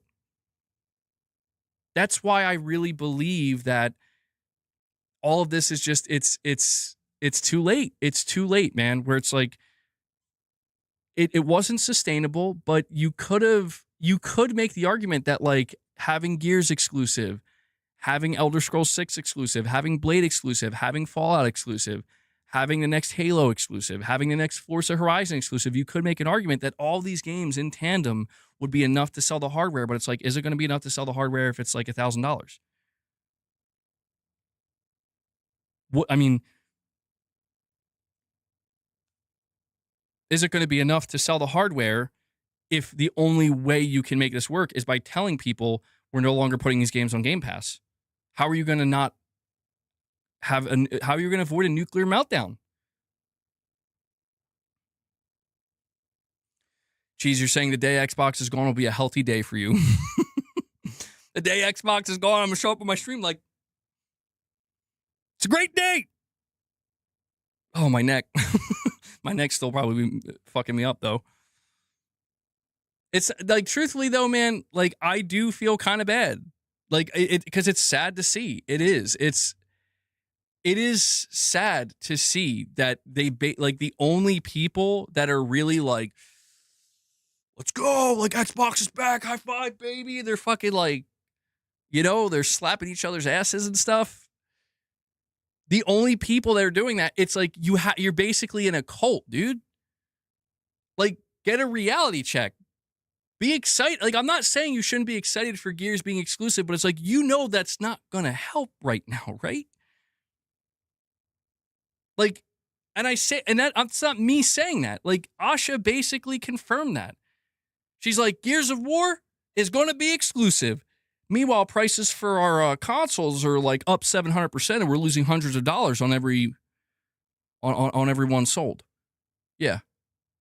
I'm like, so what are you saying? Now, there's one last thing I want to mention here. And that is the fact that she did say at the end of this year, you're going to see, I believe I'm quoting it correctly, radically different business models come into orbit. I think that's a direct quote. She keeps signaling this now, There's going to be different business models, different models.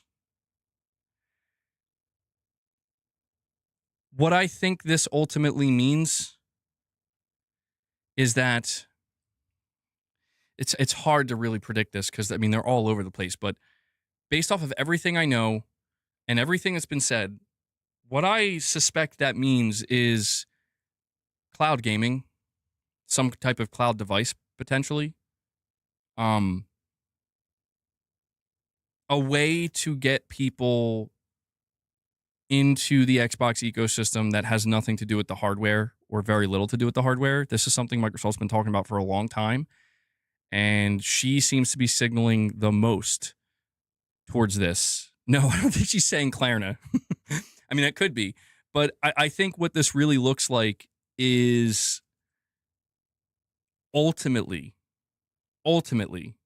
she's going to, like, not just her, but the Xbox brand is going to basically tell you in the most aggressive way, if aggressive might not be the right word, in the most upfront way possible, you don't need an Xbox.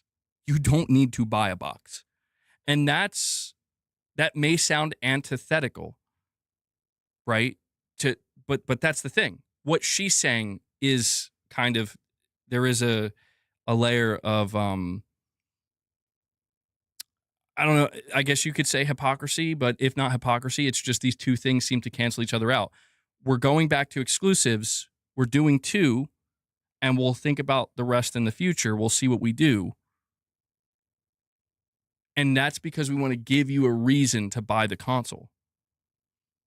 Anyway, we're losing hundreds of dollars on every console purchased, and we're in a crisis, and we know people are not going to buy in mass $1,000 consoles. So we're going to adopt a radically different business model. This is where I really feel, in my heart of hearts here, if you want to know, like, where I'm left with all of this, and we'll see if I turn out to be right. I really feel that this exclusive move and this whole, the console's at the core. We care about the console.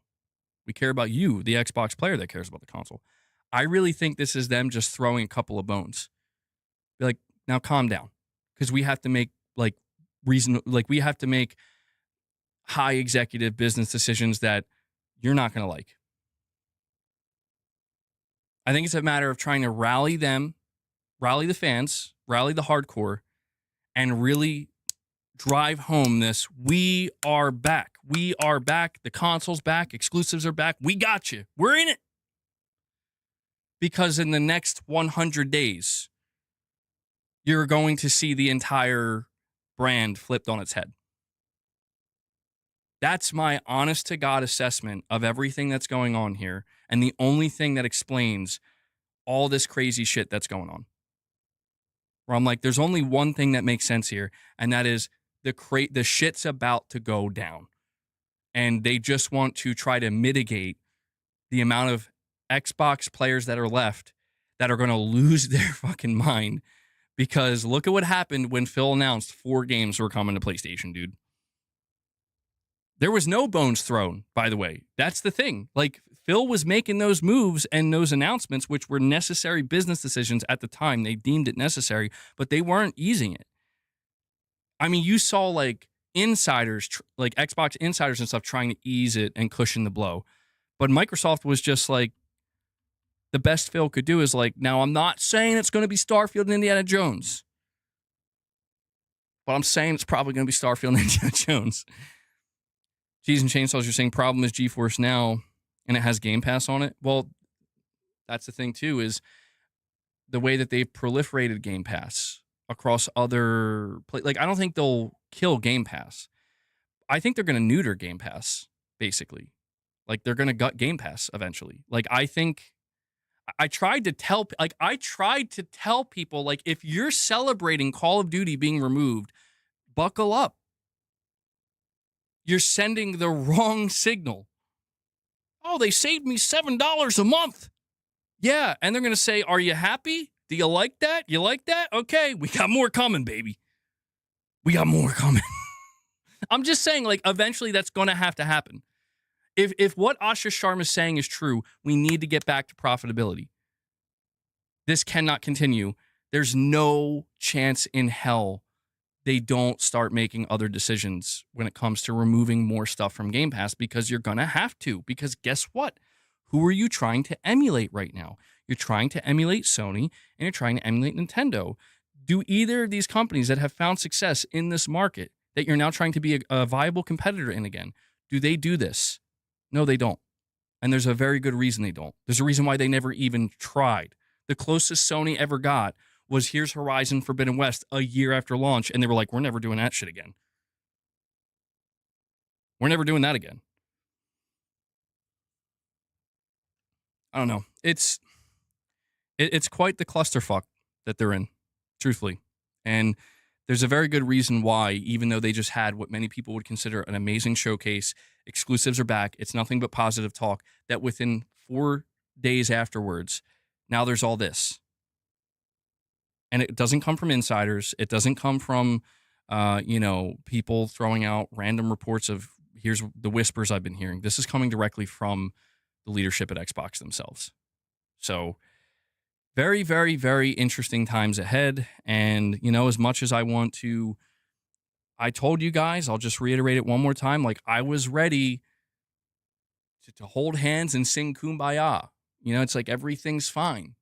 We're all going down the same path now. The era of exclusivity is coming to an end. Homogenization is coming. There's upsides and downsides to that. The industry is transforming. The way the industry is going to look in 5 years is going to be completely different. And I even told you guys, when it comes to the PlayStation side of things, expect anything. And then not too long after, they're like, we're putting Helldivers 2 on Xbox. I'm like, oh, there you go. Now it's within a year, they're like, we're coming for you. It's like, what are you talking about? Like, I thought,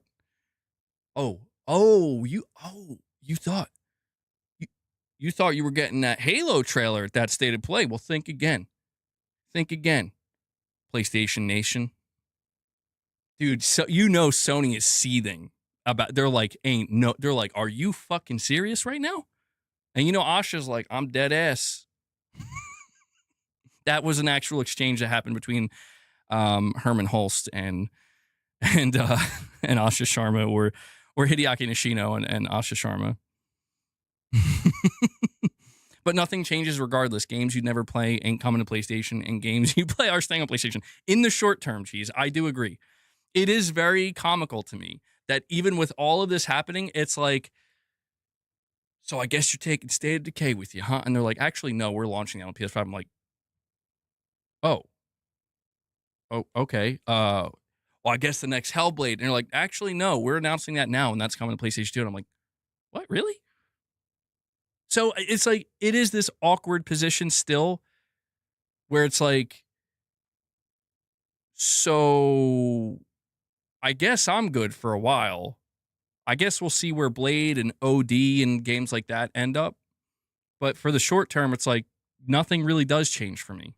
However, we do have to keep in mind that in the short term, assuming there isn't some kind of major cancellation or radical time shift here, or timing wise, things really get pushed back, we do need to keep in mind that in the next, I would say probably 6 to 9 months, we're going to start to see both Microsoft and Sony talk about their next gen consoles.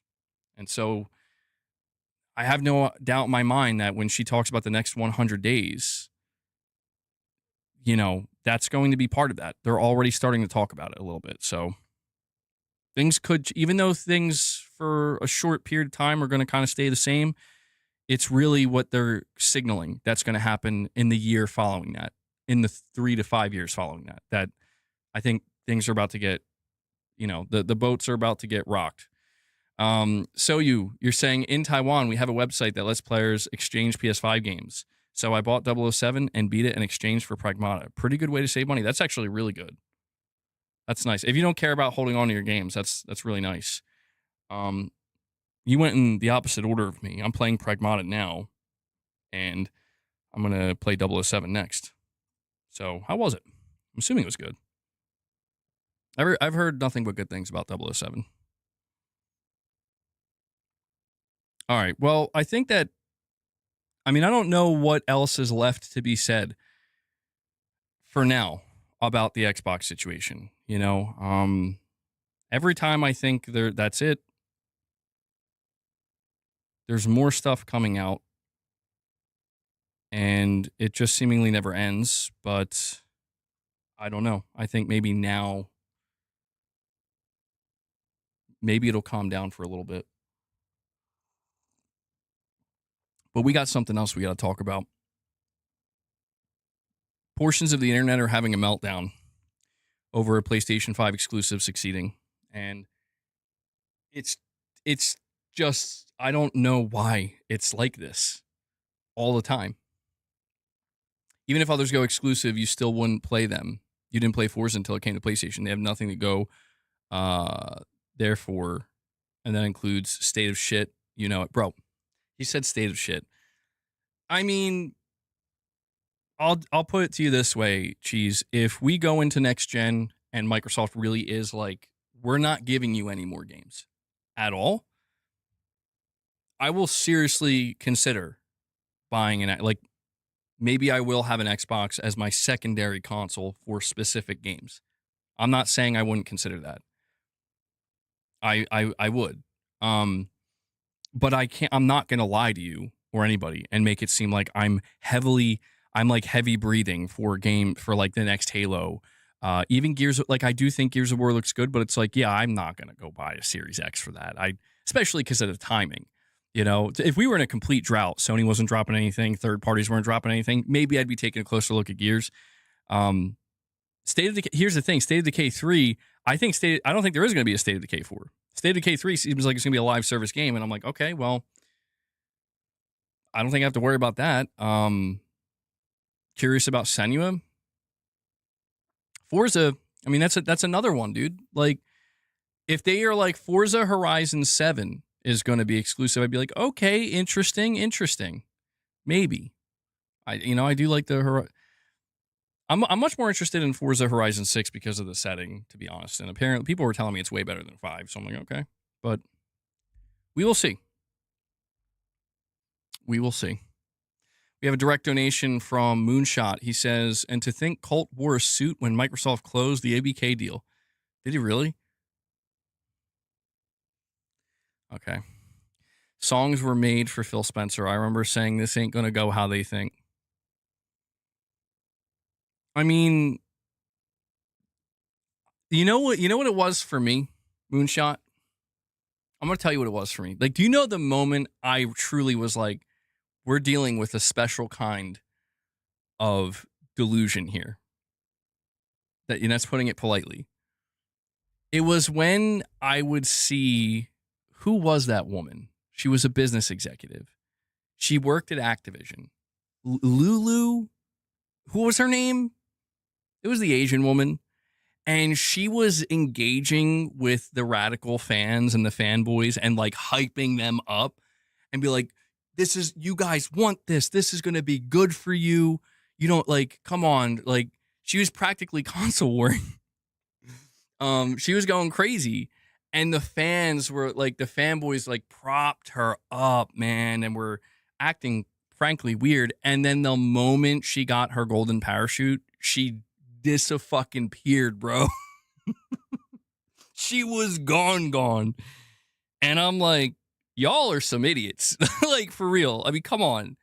What did you think she gave a shit, dude? Of course she wanted, you guys were cheering for her to get rich.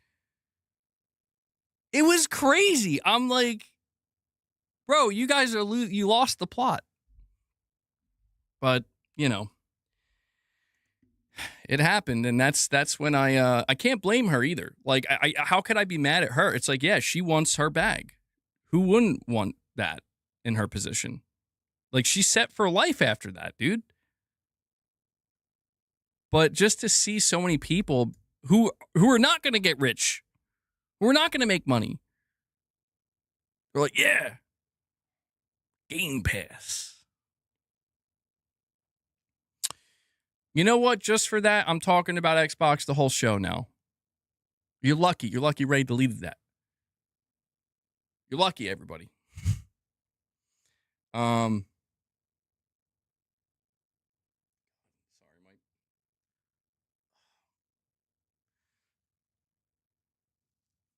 my neck. All right.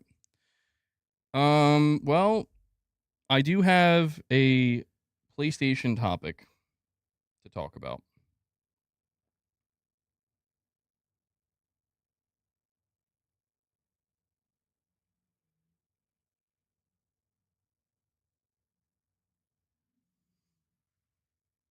Before I do, though, we have another direct donation from Moonshot. He says, just to get whiplashed back and forth on if exclusives and consoles are antiquated or not, looking like absolute asylum patients for endless Microsoft pivots. Never heard that one before. Looking like an asylum patient. Sometimes, I mean, I come off like an asylum patient too. But so I understand that to a degree. We will see what they're cooking at Microsoft. If it's going to hurt the players, I think it's going to hurt the players. I can tell you that. I mean,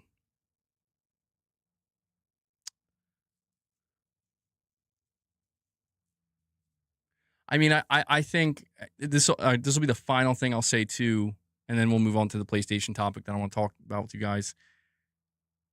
When it comes to the whole PC side of things for Microsoft, I mean, you know, we just went over what Shuhei Yoshida said.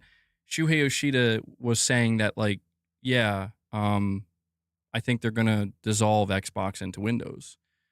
And that makes sense because Windows is their strength. I'm going to be watching Project Helix pretty closely because it's like I think most of our answers will lie in Project Helix and what they do with that device. So I'm sure we'll be hearing about that soon. But I have something else I have to kind of rant about a little bit. All right. I have to rant a little bit. This time it's about PlayStation, and it's not, I mean, you could see it as PlayStation defense if you want. It's more about just kind of talking, you know, I'm trying to.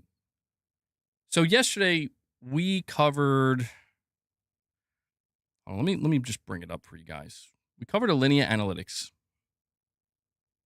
All right. And they gave us a bunch of sales data for see if I can get up here.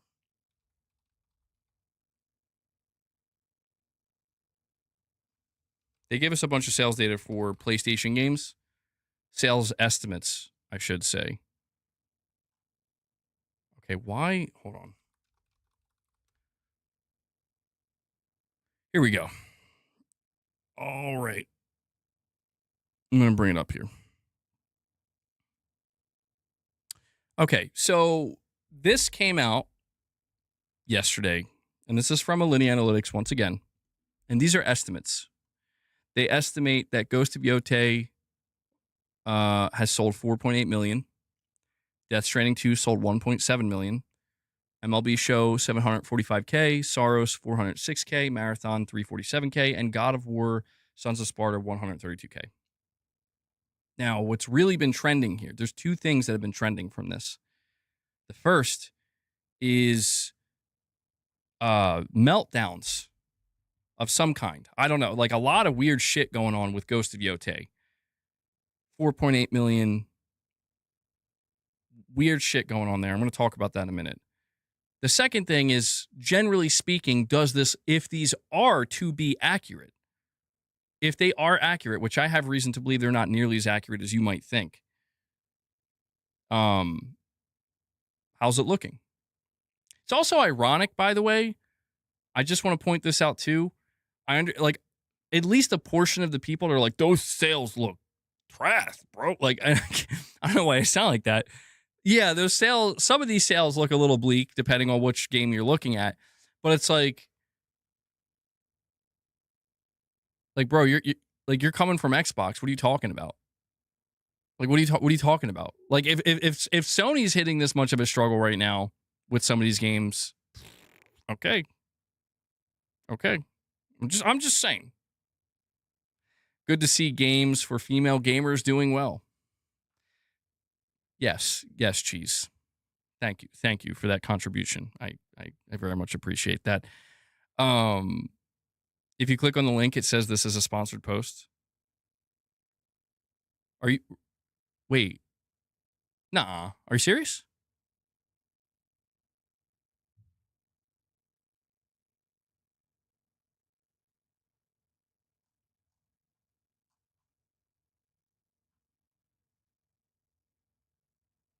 Well, anyway, who sponsored it? So I want to focus first on Ghost of Yotei. We talked about this a little bit yesterday, but there's something about Ghost of Yotei that's going on here where there are people that cannot accept Ghost of Yotei as a success. And I don't know why. I mean, I guess they're like we know for some people the reason why, but it's getting weird. Like it's actually getting weird. So Alinea says sold about 4.8 million. Let's see what Alinea Analytics has to say about that 4.8 million. Elliot Reese, who I think does these numbers, says Ghost of Yotei has been a resounding success for Sony since launching exclusively on PS5 back in October. It amassed 4.8 million copies sold, generated almost $350 million in revenue, and is still selling. For the past fortnight, let's reclaim that word, Yotei has had its first PlayStation Store discount to $50 US, and we've seen a clear bump since. In those 2 weeks, Yotei shifted an extra 250K copies. Players are sinking their teeth into. Average playtime overall is 47.7 hours, and around 7% of players have logged more than 100 hours. Fair play. All right. But there's a problem here. Okay. There is, like, I was referring to this, so I want to show you a couple of posts that I put out real quick. All right. This was the first one I put out.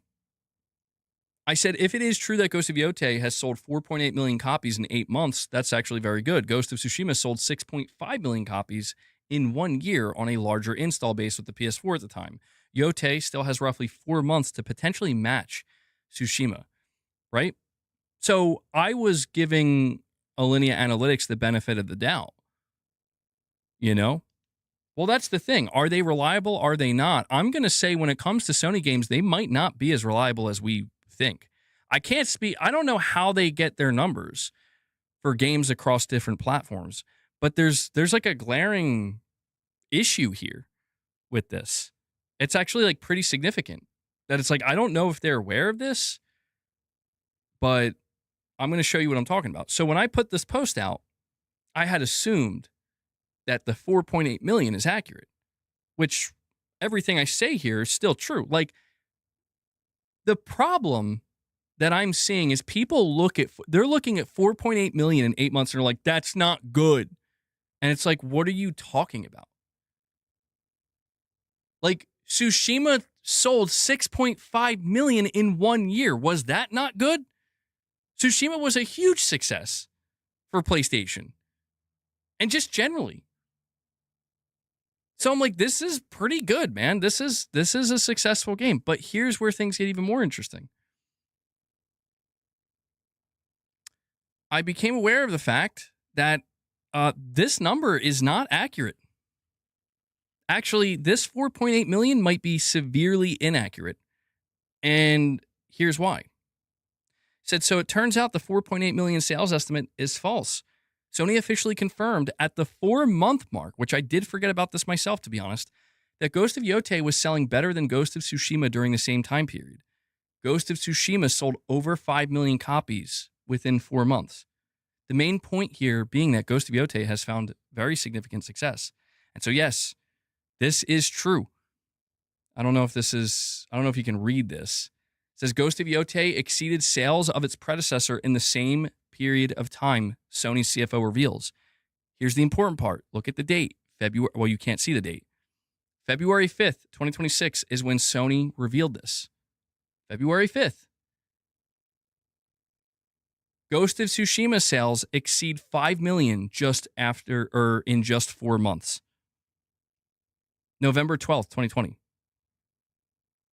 So just to make everything clear here, Sony came out 4 months after Yote released and said it's selling better. It's exceeding Tsushima's sales in the same time period, that time period being 4 months. In 2020, it was confirmed by Sony that Tsushima had sold over 5 million copies in 4 months. So this 4.8 million is way off. It, like, at least to a significant enough degree where, at the bare minimum, the game sold 5 million, and that was 4 months ago. And people are in denial about this, man. And Corey, the Legend Landiga, bro, thank you so much for dropping 5 more member gifts for the community here. Sorry about that. I missed that. I'm no hero. Never was. Never will be. That brings us up to 21, guys. So we are close to hitting the goal. I appreciate that.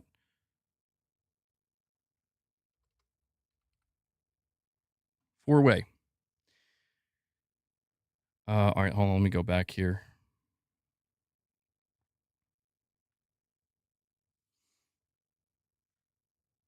Google it, and it just said it sold 3.3 million in the first 32 days. Yeah, but here's what I'm trying to tell you guys, is like Sony literally said this themselves. Like, this isn't an estimate. This isn't some, like, you know, insider. This is like Sony, like, so unless Sony lied to their shareholders, which is illegal, by the way. I'm not saying it's an impossibility, but it's dangerous to do that. You're not supposed to do that. We talked a little bit about Shuhei Yoshida, yeah.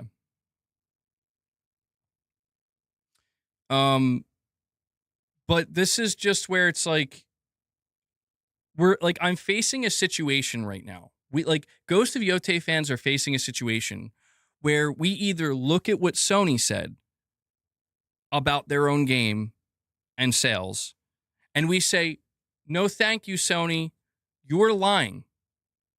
And we look at Alinea Analytics and say, actually, even though they don't have access to your data and they're just giving estimates, they're correct. And I just need to understand that, like, I'm dealing with people, the internet. It's like, yes, MBG, you should believe this guy who's doing sales estimates over what Sony themselves said 4 months ago. Now, here's the bigger point here, right? This person, oh, hold on. This person here, okay, where is it? Here we go. They say Sony, oh, hold on, let's see if I can show the whole thing. Let's translate it. Sony isn't exactly like it was a sales powerhouse. It was really just a brief mention. It's also not like it's impossible for Noni to slightly inflate things. I mean, Capcom said that RA9 sold over 7 million, but when they gave figures, it was 6.9. It's a small lie. That's not problematic. But, like, don't people understand? I guess, I don't know. Well, I think maybe this person does. I responded, I said, well, that's the thing. There's no guarantee that Yote will do as well as Tsushima in the long run. The problem is people on the internet want to desperately convince themselves and others that this game is a failure for some reason, but it's objectively a success. That's the bigger picture point that I'm trying to communicate here. You know, is that, like, where's this other person? Where are they at? Somebody said, I mean, look at this moron. Look at this moron. Keep dreaming, dude. Ghost of Flopte. Ghost of Flopte was a total bomb. Yeah, man. Total bomb. Uh-huh. There was somebody here who said, I don't know, maybe they deleted what they said. I encountered somebody.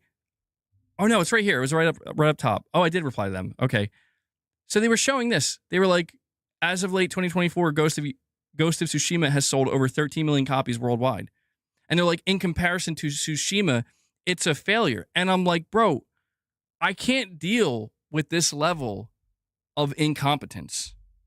We shouldn't have to suffer this. No one.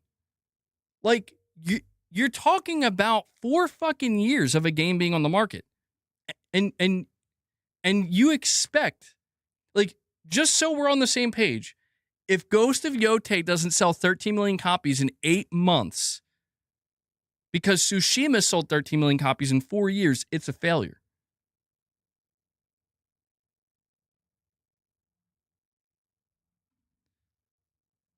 I mean, I really, like, I think people need to go get their heads evaluated. For real. Ice Cold Cabbage says, who at Sony said that about Ghost of Yotei? It was Lin Tao. It was the chief financial officer.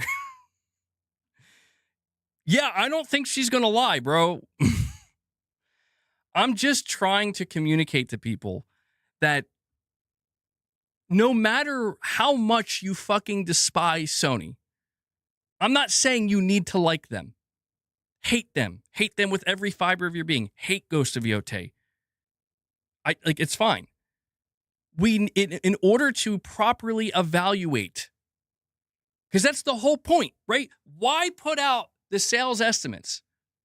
What is the purpose? The purpose is so we can get some idea and some read on, like on the health of PlayStation Studios' first-party titles and whether they're selling or not. Because we want to gauge the health of the, of the studios as a whole, and we know what happens when it's very unhealthy. I mean, I know companies lie, but like this would be pretty egregious. This would be an egregious lie where it's like, we told you Ghost of Yotei sold 5 million literally 4 months ago, and it actually didn't even sell 5 million now 8 months later. That's bad. Like that's enough you could get sued over that shit, I believe. Maybe. But that's bad. Like, I mean, my question is, why would Sony lie about that? They could, well, you're right about it. They could prove it. And that I would be open. I mean, look, I would, if somebody says, well, why hasn't Sony given us official numbers yet? Fair game. Okay. Yeah, I don't know why. My guess is they're waiting for it to hit a milestone. My guess is they're hoping it'll hit 10 million at some point, and they're waiting for that. That's my guess. But here's the thing. Even if I say Sony lied, I believe Alinea Analytics. Nearly 5 million sold in 8 months is still fucking good. Like, that's the point. It didn't flop. It didn't fail. Is it reasonable to think that Yotei might not do as well as Tsushima? Yeah, sure, fine. In the end, maybe it's not going to hit 10 million sold. Maybe it's not going to reach 13 million. Tsushima is going to ultimately outperform it. Fine. I still think Tsushima is the better game. But this is just where I feel like people need to get a fucking grip, man. Where it's like, what is this insane hatred? This insane hatred towards Ghost of... Like, I get it, guys. You have an axe to grind, but for fuck's sake, you lost. You lost this one. Sit down. Focus on marathon sales. Focus on even Death Stranding sales or something. It's like, this is the one you lost. So, people are kind of in denial. But let's go see. What the hell is that I typed? I need to...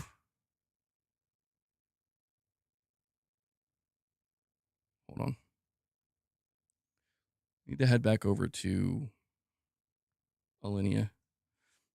I want to see what else Alinea Analytics had to say, though, about the other games. We'll go over it more scrutiny here.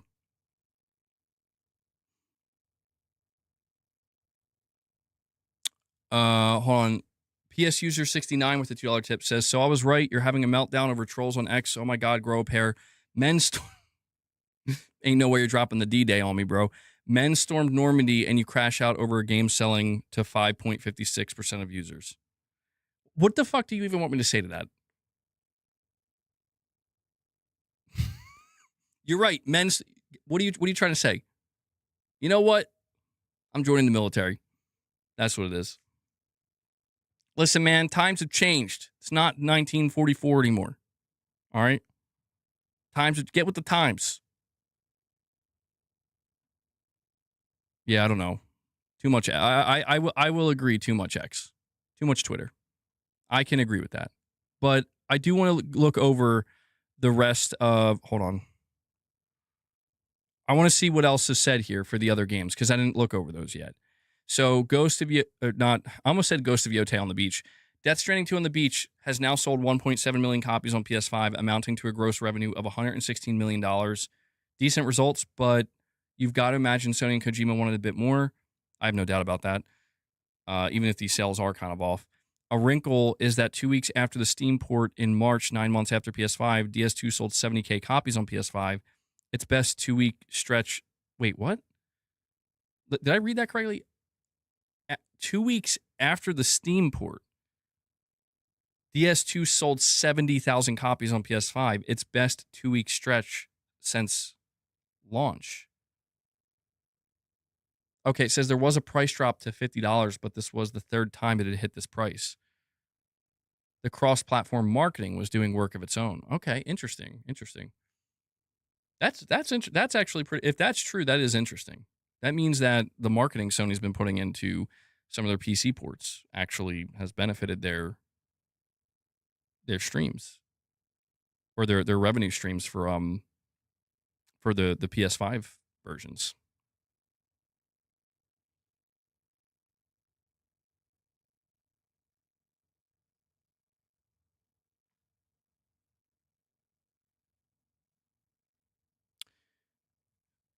All right, so we have MLB The Show next. MLB The Show sold 745K on PS5, generating over 50 million, with almost 95% of its audience in North America.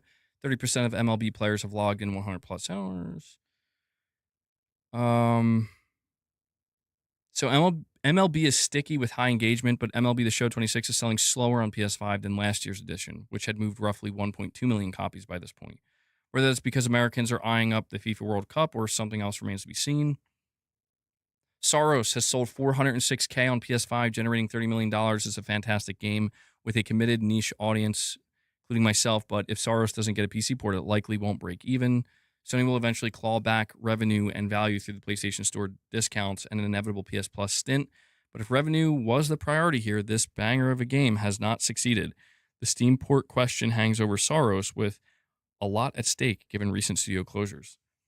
See, that's what's interesting. I will agree that assuming these numbers for Saros are accurate to any extent, even if it was off by like 100K or 150K, I believe Saros would need to sell like at least 1 million, to do well, like to break even and become a little bit profitable.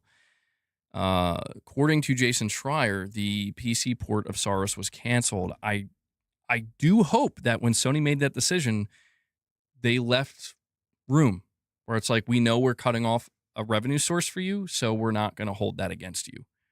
You know what I'm saying? Like, I hope there's more of a buffer there. And then we move on to Marathon. They say Marathon has now sold 347,000 on PS5, with around 75K of those arriving after the free week timed on the Season 2 launch. No. Yeah, but I mean, Marathon just failed. There's just no way around it. Marathon is a failure. God of War Sons of Sparta sold 132K copies, almost $4 million. Tidy result for a shadow drop Metroidvania spinoff that mostly underwhelmed critics, but has earned a small band of defenders. Okay, well, I mean, okay. I don't know what the expectations were for that, but I don't know, man. So let's get into the conversation. Is Sony in some kind of trouble when it comes to their first-party sales? Well, I think if this data is anything like, let's just assume, I'm going to operate under the assumption, maybe outside of Ghost of Yotei, but even if I just want to say, sure, maybe this is accurate for Ghost of Yotei. If I assume this data is even remotely accurate, where there's not huge variation, I think there's a couple of takeaways. We talked a little bit about this yesterday, but I'll reiterate it here. Let me get this out of the way. So the big takeaway for me is that tried and true, the tried and true formula for PlayStation still works, which is big, high production value, high quality, narrative, single player games.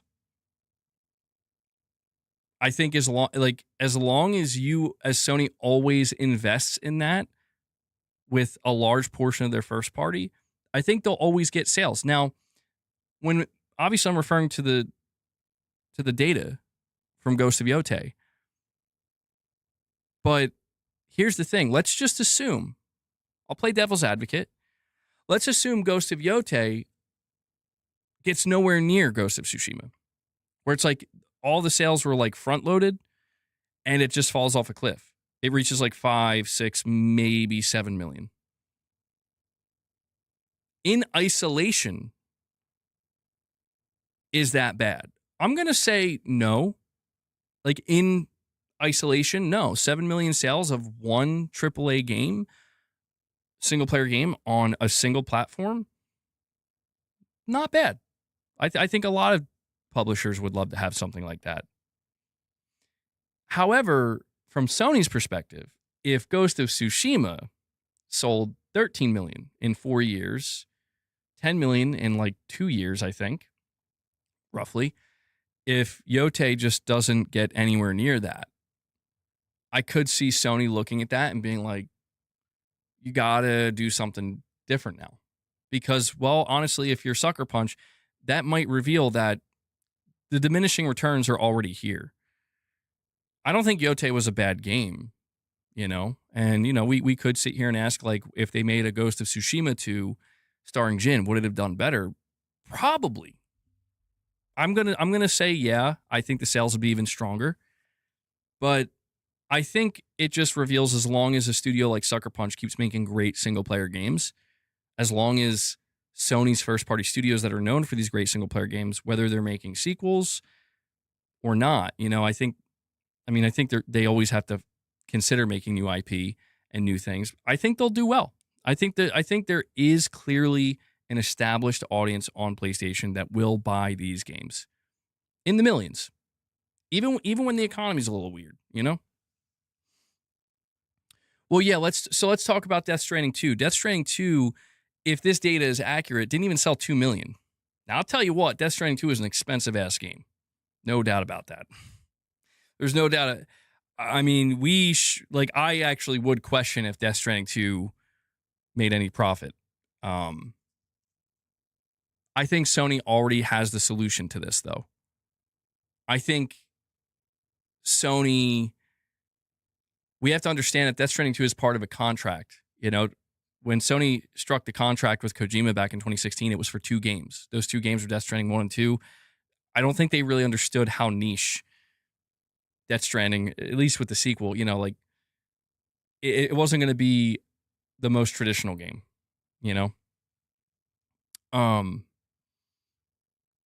Geez, you're asking if I can read your last one. You're saying MBG Kojima, with all the MGS games and Death Stranding games combined, has sold an estimated 73 million copies. Witcher 3, as of a month ago, is at 65 million alone. Is Kojima overhyped? I mean, I don't know if overhyped is the right word, but like, I don't know. Like, are we accounting for taste? You know what I mean? Like,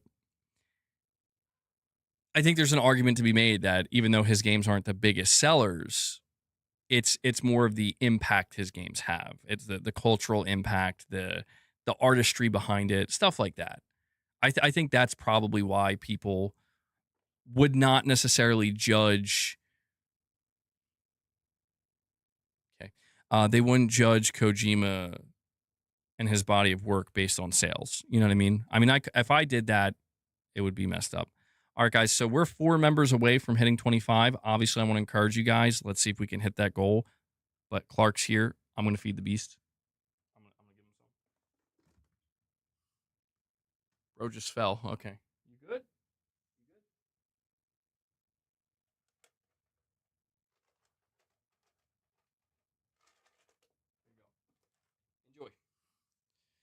Clark is a tiger.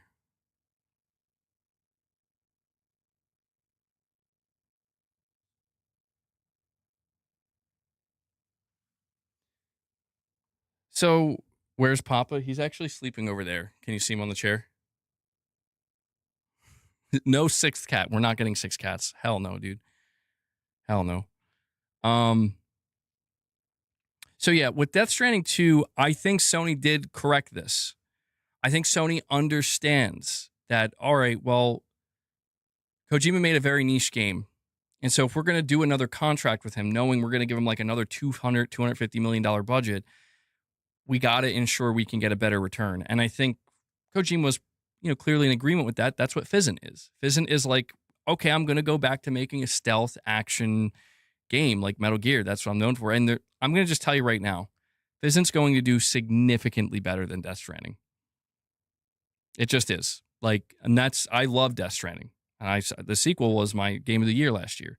But in terms of sales, in terms of overall appeal, yeah. So Sony already corrected that, I think. They did what they needed to do to ensure that, you're going to want a more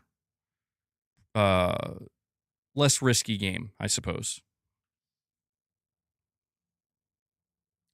Yeah, he's tricking Sony. He's like, yeah, I'll make a normal game. Okay, so you want me to make a stealth action kind of more metal? Yeah, sure. It's going to be some weird ass shit in there, bro. The weirdest shit we've ever seen thus far. It's going to be awesome. Yeah. I mean, I'm all for it. Sony's going to be like, are you kidding me? Ain't no way. I think that's fair of Sony, though. I think it's fair for Sony if it's if we're going to fund this and you want to get big name actors in it, you got to give us something that has more viability in the market, That's fair.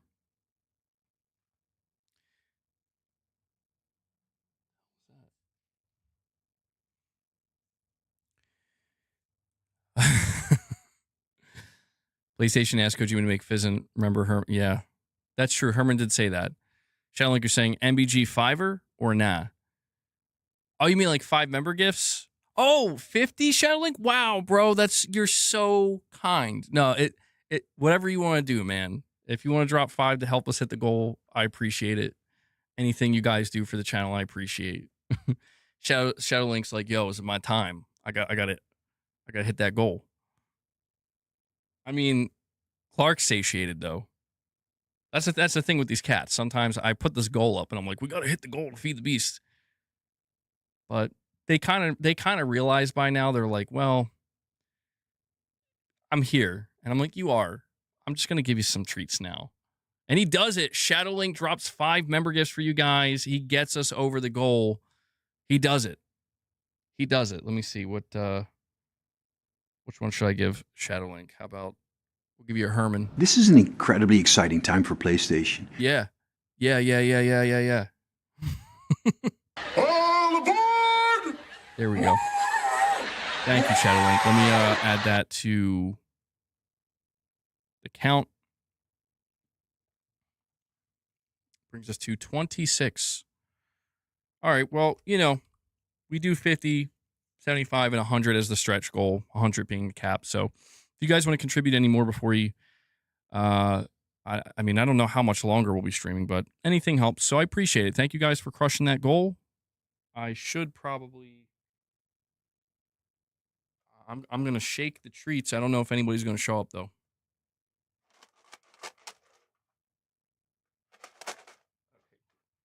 Clark's just coming back. He's like, more? I mean, all right, Clark, I'll give you a little bit more. Boss just doesn't care anymore, dude. I'm telling you. Ever since we got Papa, he's like, okay. So we got another male cat. All right, I'm out. But continuing on with this list here, MLB The Show 26. I mean, I don't really read into MLB The Show sales at all. I'm just assuming that's one of the more mainstay games for Sony. They release it every year. It's a sports game. It does well enough, even if the sales are kind of down. That's just my read. I don't know what else to say about that.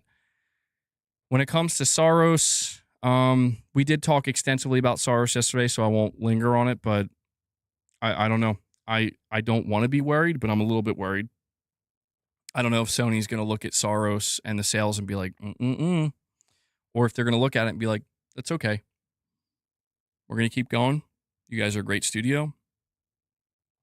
I think Sony might see value. I would hope Sony sees value in the fact that Soros reviewed very well and is a critical darling.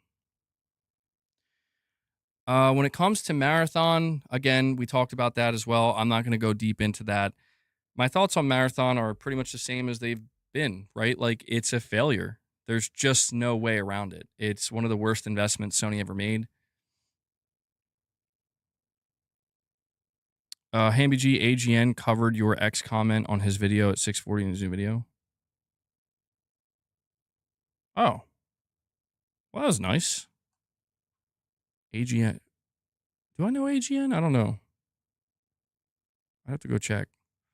But yeah, I mean, Marathon is just, it's a failure, man. It just, everything about Bungie's been a failure ever since Sony acquired them.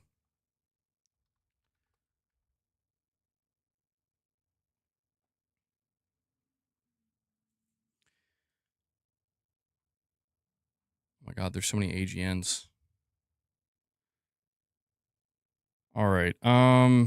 And the last one here is God of War, Sons of Sparta. I mean, I don't think God of War, Sons of Sparta is the type of spinoff. I'll be honest. I'm not surprised to see that it's not doing great. I don't think that's the spinoff that people want. I don't. I think I feel like if it was a different type of spinoff, not focused on like a young child Kratos, basically, that would be different. I think people would have. The God of War name couldn't even sell it. I mean, it's not only is it a Metroidvania and it's made by a studio that most people are never heard of, but I really think it's like, who's that? It's like, oh, that's Kratos. It's like, that's just a kid. So I think that was a little bit surprising. Strange direction for them to go in, I think. It just wasn't for me. So I think that so let me just try to give like an overall general takeaway from this. Well, it's the maybe an unsurprising conclusion, but to me it seems like Sony needs to continue to really double, triple, and quadruple down on their big tentpole single player games. And I do think that there can be variety, but I think based on this data, assuming again, if I'm assuming it's even remotely accurate, that variety is going to have to come in some different forms that are more viable financially and to the overall greater market. Because I do think that things like God of War, Sons of Sparta, things like Marathon, things like maybe even Soros. I hate to say that. God, like that's the one that I can't stand to say, but I think that if we're really, thank you for giving me the full name. If we're at that point of market volatility, if we're at that point of market volatility that any risk is a big risk, then I feel like you have no choice. It's not even, it's not even completely Sony's fault, to be honest. They need to, I don't want to say they need to take less risks, but they do need to play it safer. I guess that's just a more, better sounding way of saying that. Like when I think of Sucker Punch, let's assume that Ghost of Yotei, the sales flatten way faster. They need to have a complete, I think they need to do a new IP. And they need to do something that feels truly even grander. If not, like, I don't know if grander is the right word, but something that feels like more novel, Like, we want to do something open world, but I don't know. They could do anything, I suppose. They can't go back. I mean, people talk about them like going back to Sly Cooper. It's like going back to Sly Cooper is that's going to be not good for the studio, truthfully. But whatever they do, like if they do a new IP, they have to make it. There are, in my opinion, a couple of boxes they have to check. Make sure it's a single player narrative driven game. Check that box. Doesn't have to be open world, but that's what you're known for, so you can check that box. And have some great combat. I feel like that's definitely a mainstay of Sucker Punch right now. So you think Sly would sell 150 million in 24 hours? I'm not. Well, I think Sly could. To be clear, I don't think them going all in with a big Sly Cooper game is like, this is the next one. I think that could be dangerous. Truthfully, that could be dangerous. Oh no, just well, you said 150M. Just 150. It'll just sell 150. MBG, you did like Ghost of Yotei, but clearly everyone else. No, I did enjoy Ghost of Yotei. I just didn't enjoy the ending very much, and I didn't enjoy it as much as Tsushima. So like, I'm in a position where it's like, yeah, I kind of hope Sucker Punch moves on. I don't know that I need another Ghost game, unless they take a radically different approach to how they develop it and present it. Yeah, I'm ready for something new from Sucker Punch for sure. For the PlayStation 6. Maybe some infamous remakes or remasters, I mean. Some infamous remasters in the interim. I'd be okay with that. All right, where are we at? Time-wise, though.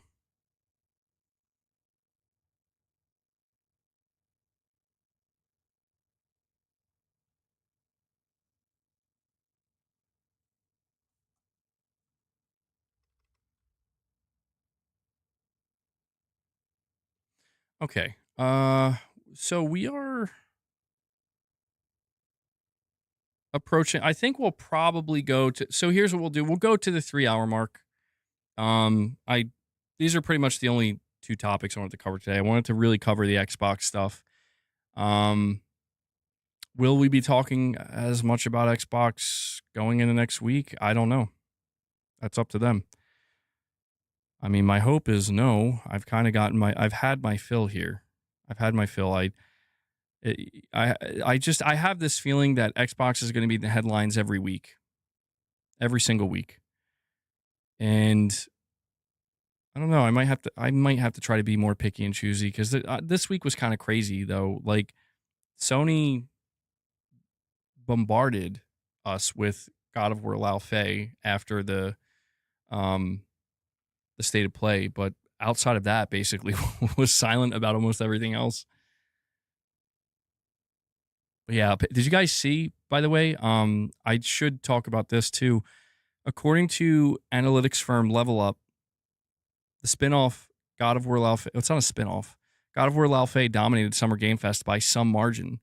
For clarity, in this context, Summer Game Fest is being used as a catch-all for all of last week's showcases, including State of Play and Nintendo Direct. The research firm collates trailer views, streaming performances, press coverage, and community sentiment to create a kind of engagement index, which the Santa Monica studio title topped by quite some margin during the live streams. Sony's State of Play was obviously the first event of the week, so it had a lot more time to accumulate engagement, although it has fared particularly well, attracting more than 7.2 million views on PlayStation's YouTube channel alone, which is nuts. I think that might be the most viewed. But this is what it looks like. See if I can bring the image up.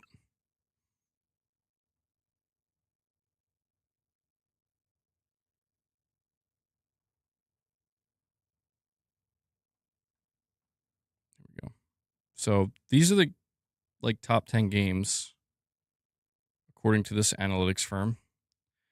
God of War Lao Fei number 1, Zelda Ocarina of Time remake number 2, Resident Evil Veronica number 3, Wolverine number 4, Gears of War E-Day number 5, Kingdom Hearts 4 number 6, Persona 6 number 7, Final Fantasy 7 Revelation number 8, Spyro A Realm Beyond number 9, and Until Dawn 2 at number 10. Gotta say, I'm surprised to see Until Dawn there. I'm happy to see Until Dawn. 3 Sony first. See, this is I know this is just like, again, it's just an analytics firm. These are estimates. It's tracking. But this is what I mean when I say, like, people make it sound like PlayStation's in some kind of like dumpster place. What's a dumpster place? I don't even know what that means. When in reality, it's like all 3 of their first party games are on here, man. Crazy that Spyro is owned by Microsoft, though. That's crazy to me. But there you go. There you go. Gears of War E-Day's on there. Crazy. It's crazy that Persona 6 is on there, considering all they did was a teaser. Every grifter's using God of War to attack it. Oh, I think they're counting everything, even the hate. Perhaps. Yeah, I mean, that's, well, you know what they say. All press is good press, right? I don't know if I believe that, but that's what they claim. That's what they say. That's what they say.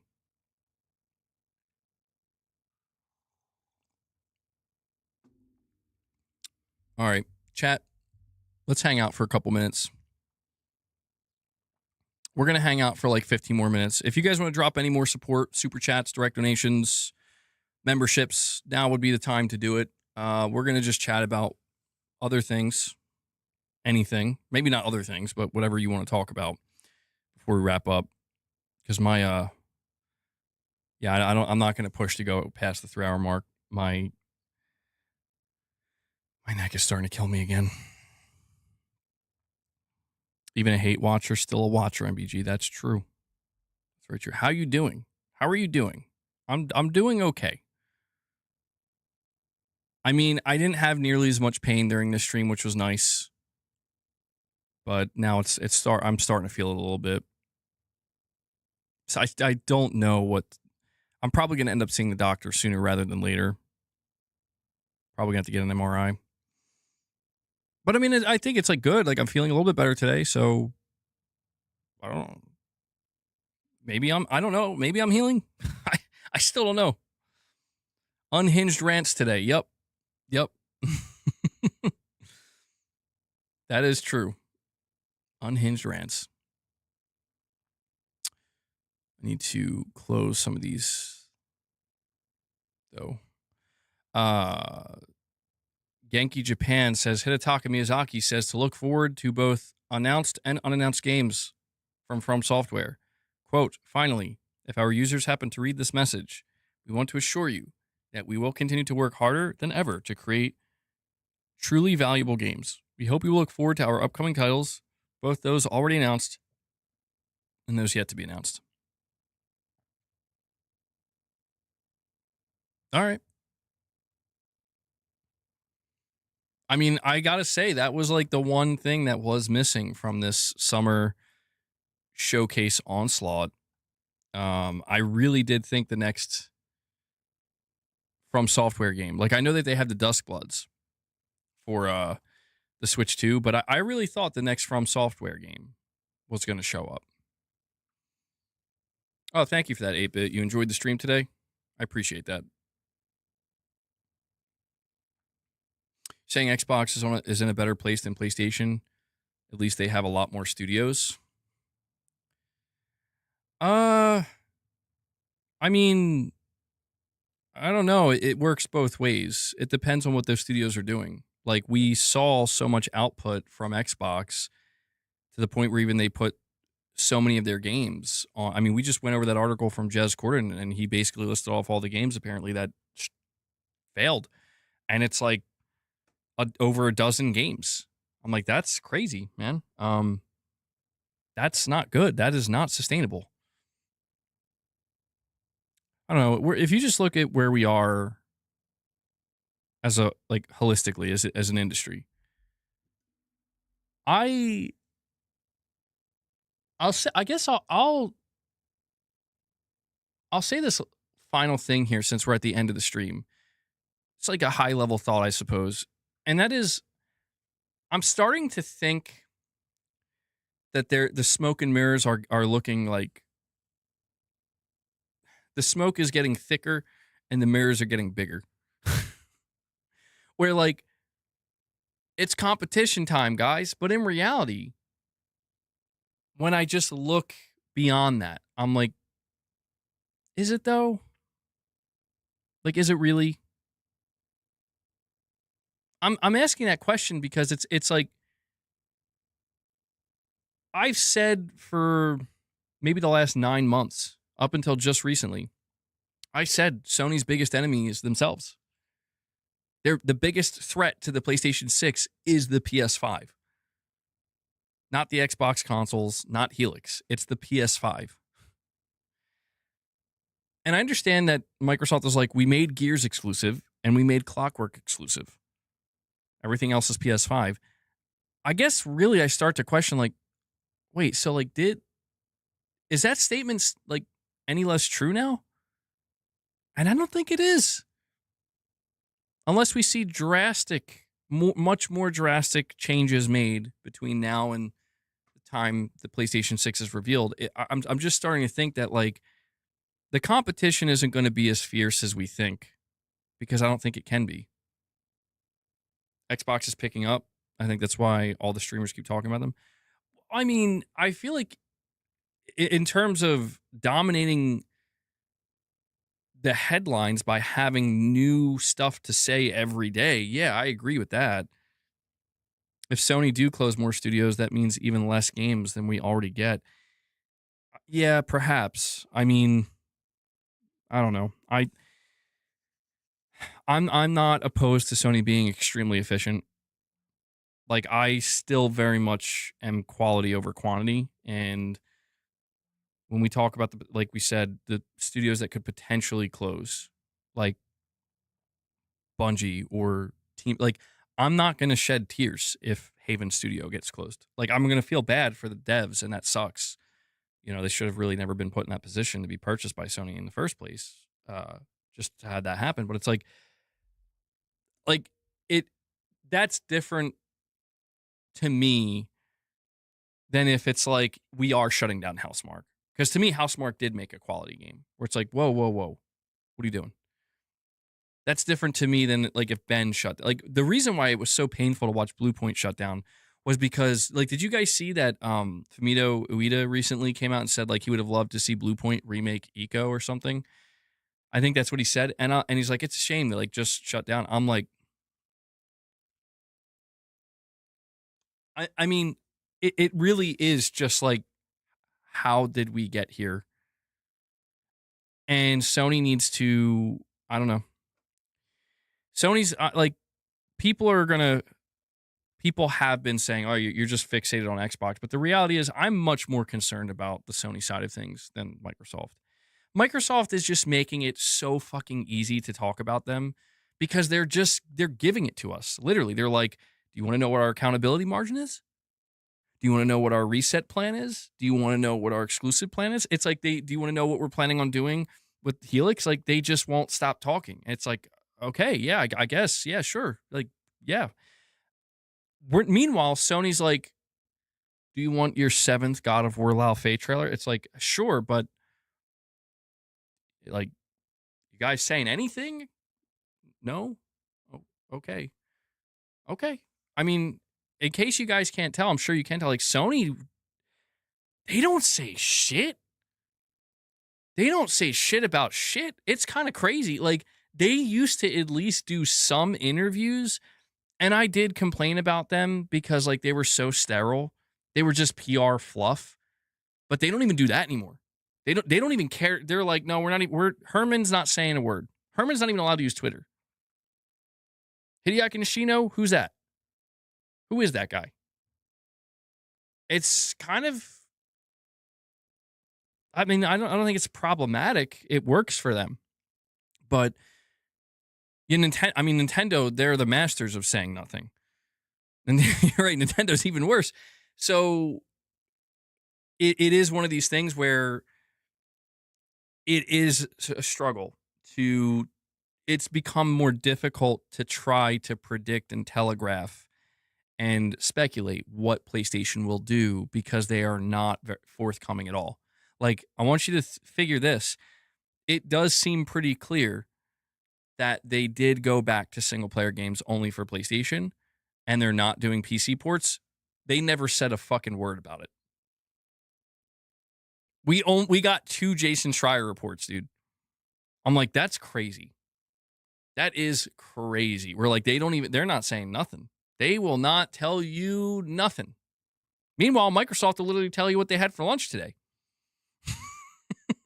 So it's quite, quite the situation that I wouldn't have predicted 5 years ago that this is how it was going to look, and this is the way that they were going to be talking, both of these companies. So I imagine that Sony will have no choice. They literally will have no choice that once we start getting closer to 2027, and if they are still planning on releasing the PS6 in 2027, they're going to have to start talking more. They will have no choice. They can't hide that.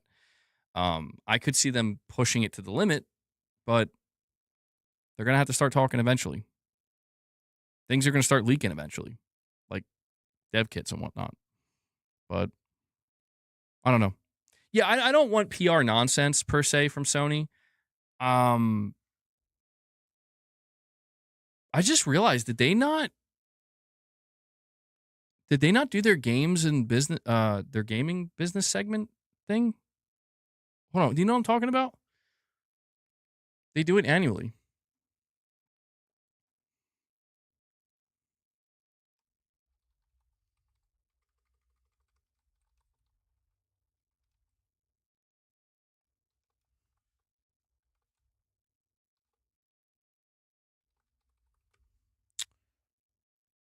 Uh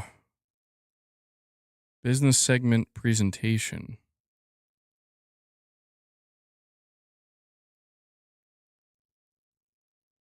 I thought they were doing two separate presentations. Am I wrong? They did for their fiscal year 25, but they didn't do anything. They didn't do one that, like, they usually do like a separate one, don't they? Or one where they're like telling you, here's what they're like talking to shareholders, here's our plan going forward. I don't know.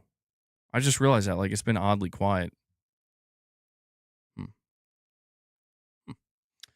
don't know.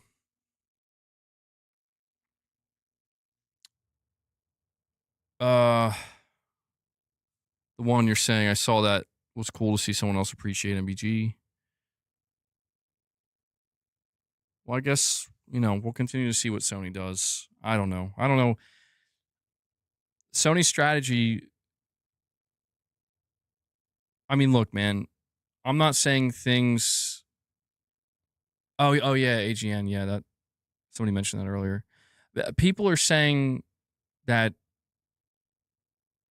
Sony might be in trouble too, but the thing I try to, like, remind people of, and they think I'm coming off as fanboyish, and I don't know. I guess I am. But I feel like I'm just stating the obvious. Sony is still in a position of strength. Doesn't mean they don't have weak points.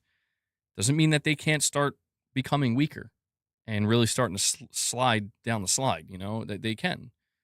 But this is where I try to just, like, remind people that Sony is kind of fortified for now. Like, they have sold a lot of consoles. They have a big install base. They have a really strong storefront. They have, a pretty a good enough pipeline of games that they have games that are going to do well, like Wolverine and God of War, and I'm sure. I mean, I would assume Until Dawn 2 will do well. They're past the live service debacle unless they commit to Haven and Team LFG. They need to figure out what they're going to do with Bungie. But generally speaking, it's like I think they're well positioned to weather a storm. But the question is how long that storm's going to last and how that storm's going to impact the PlayStation 6. I don't necessarily know. At the end of all this, I don't necessarily know how much of an impact Xbox is going to have on PlayStation, competitively speaking. That I think that's going to be determined by Gears of War. That's going to be an interesting time. If Gears of War comes out, sells incredibly well, not being on PlayStation, and more importantly, moves a bunch of Xboxes, and you see Xbox bragging about their sales again, we're going to talk.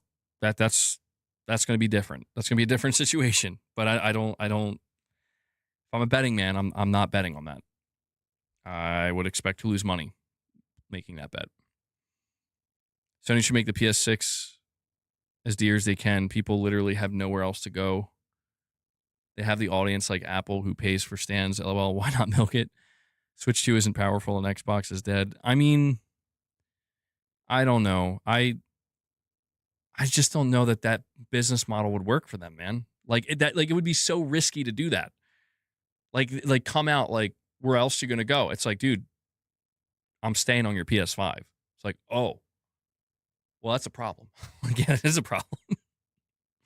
That's the thing. I mean, that's the thing, dude. Like, the reason why I can't do the Apple comparison is because people are happy to just leave their old iPhone and go to the new one, even though there's almost no difference.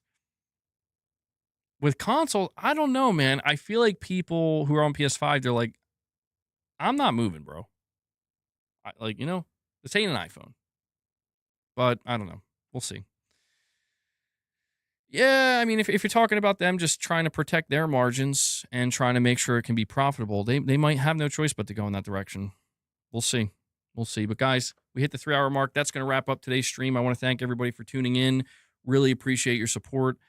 Big shout out to everybody who dropped any support directly through memberships or membership gifts or super chats or direct donations. I simply could not do what I do here without that support. So thank you again. Be sure to hit that like button. And I also want to give a shout out to Devil Shooter, who does the timestamps for the streams. If you guys see him in the comments, show him some love, give him some thanks. I know he appreciates it. And that's it. Cover the Shift Up CEO interview. Try to remind me of that, Unknown. I'll have to check that out, and maybe we can. But probably going to take an off day tomorrow, rest up, and then we'll be back here on Sunday for a new week. All right? Sorry to hear that, Titus. Titus, now that's diabolical. All right. I'll catch you guys in the next one. Till then, take care, everyone.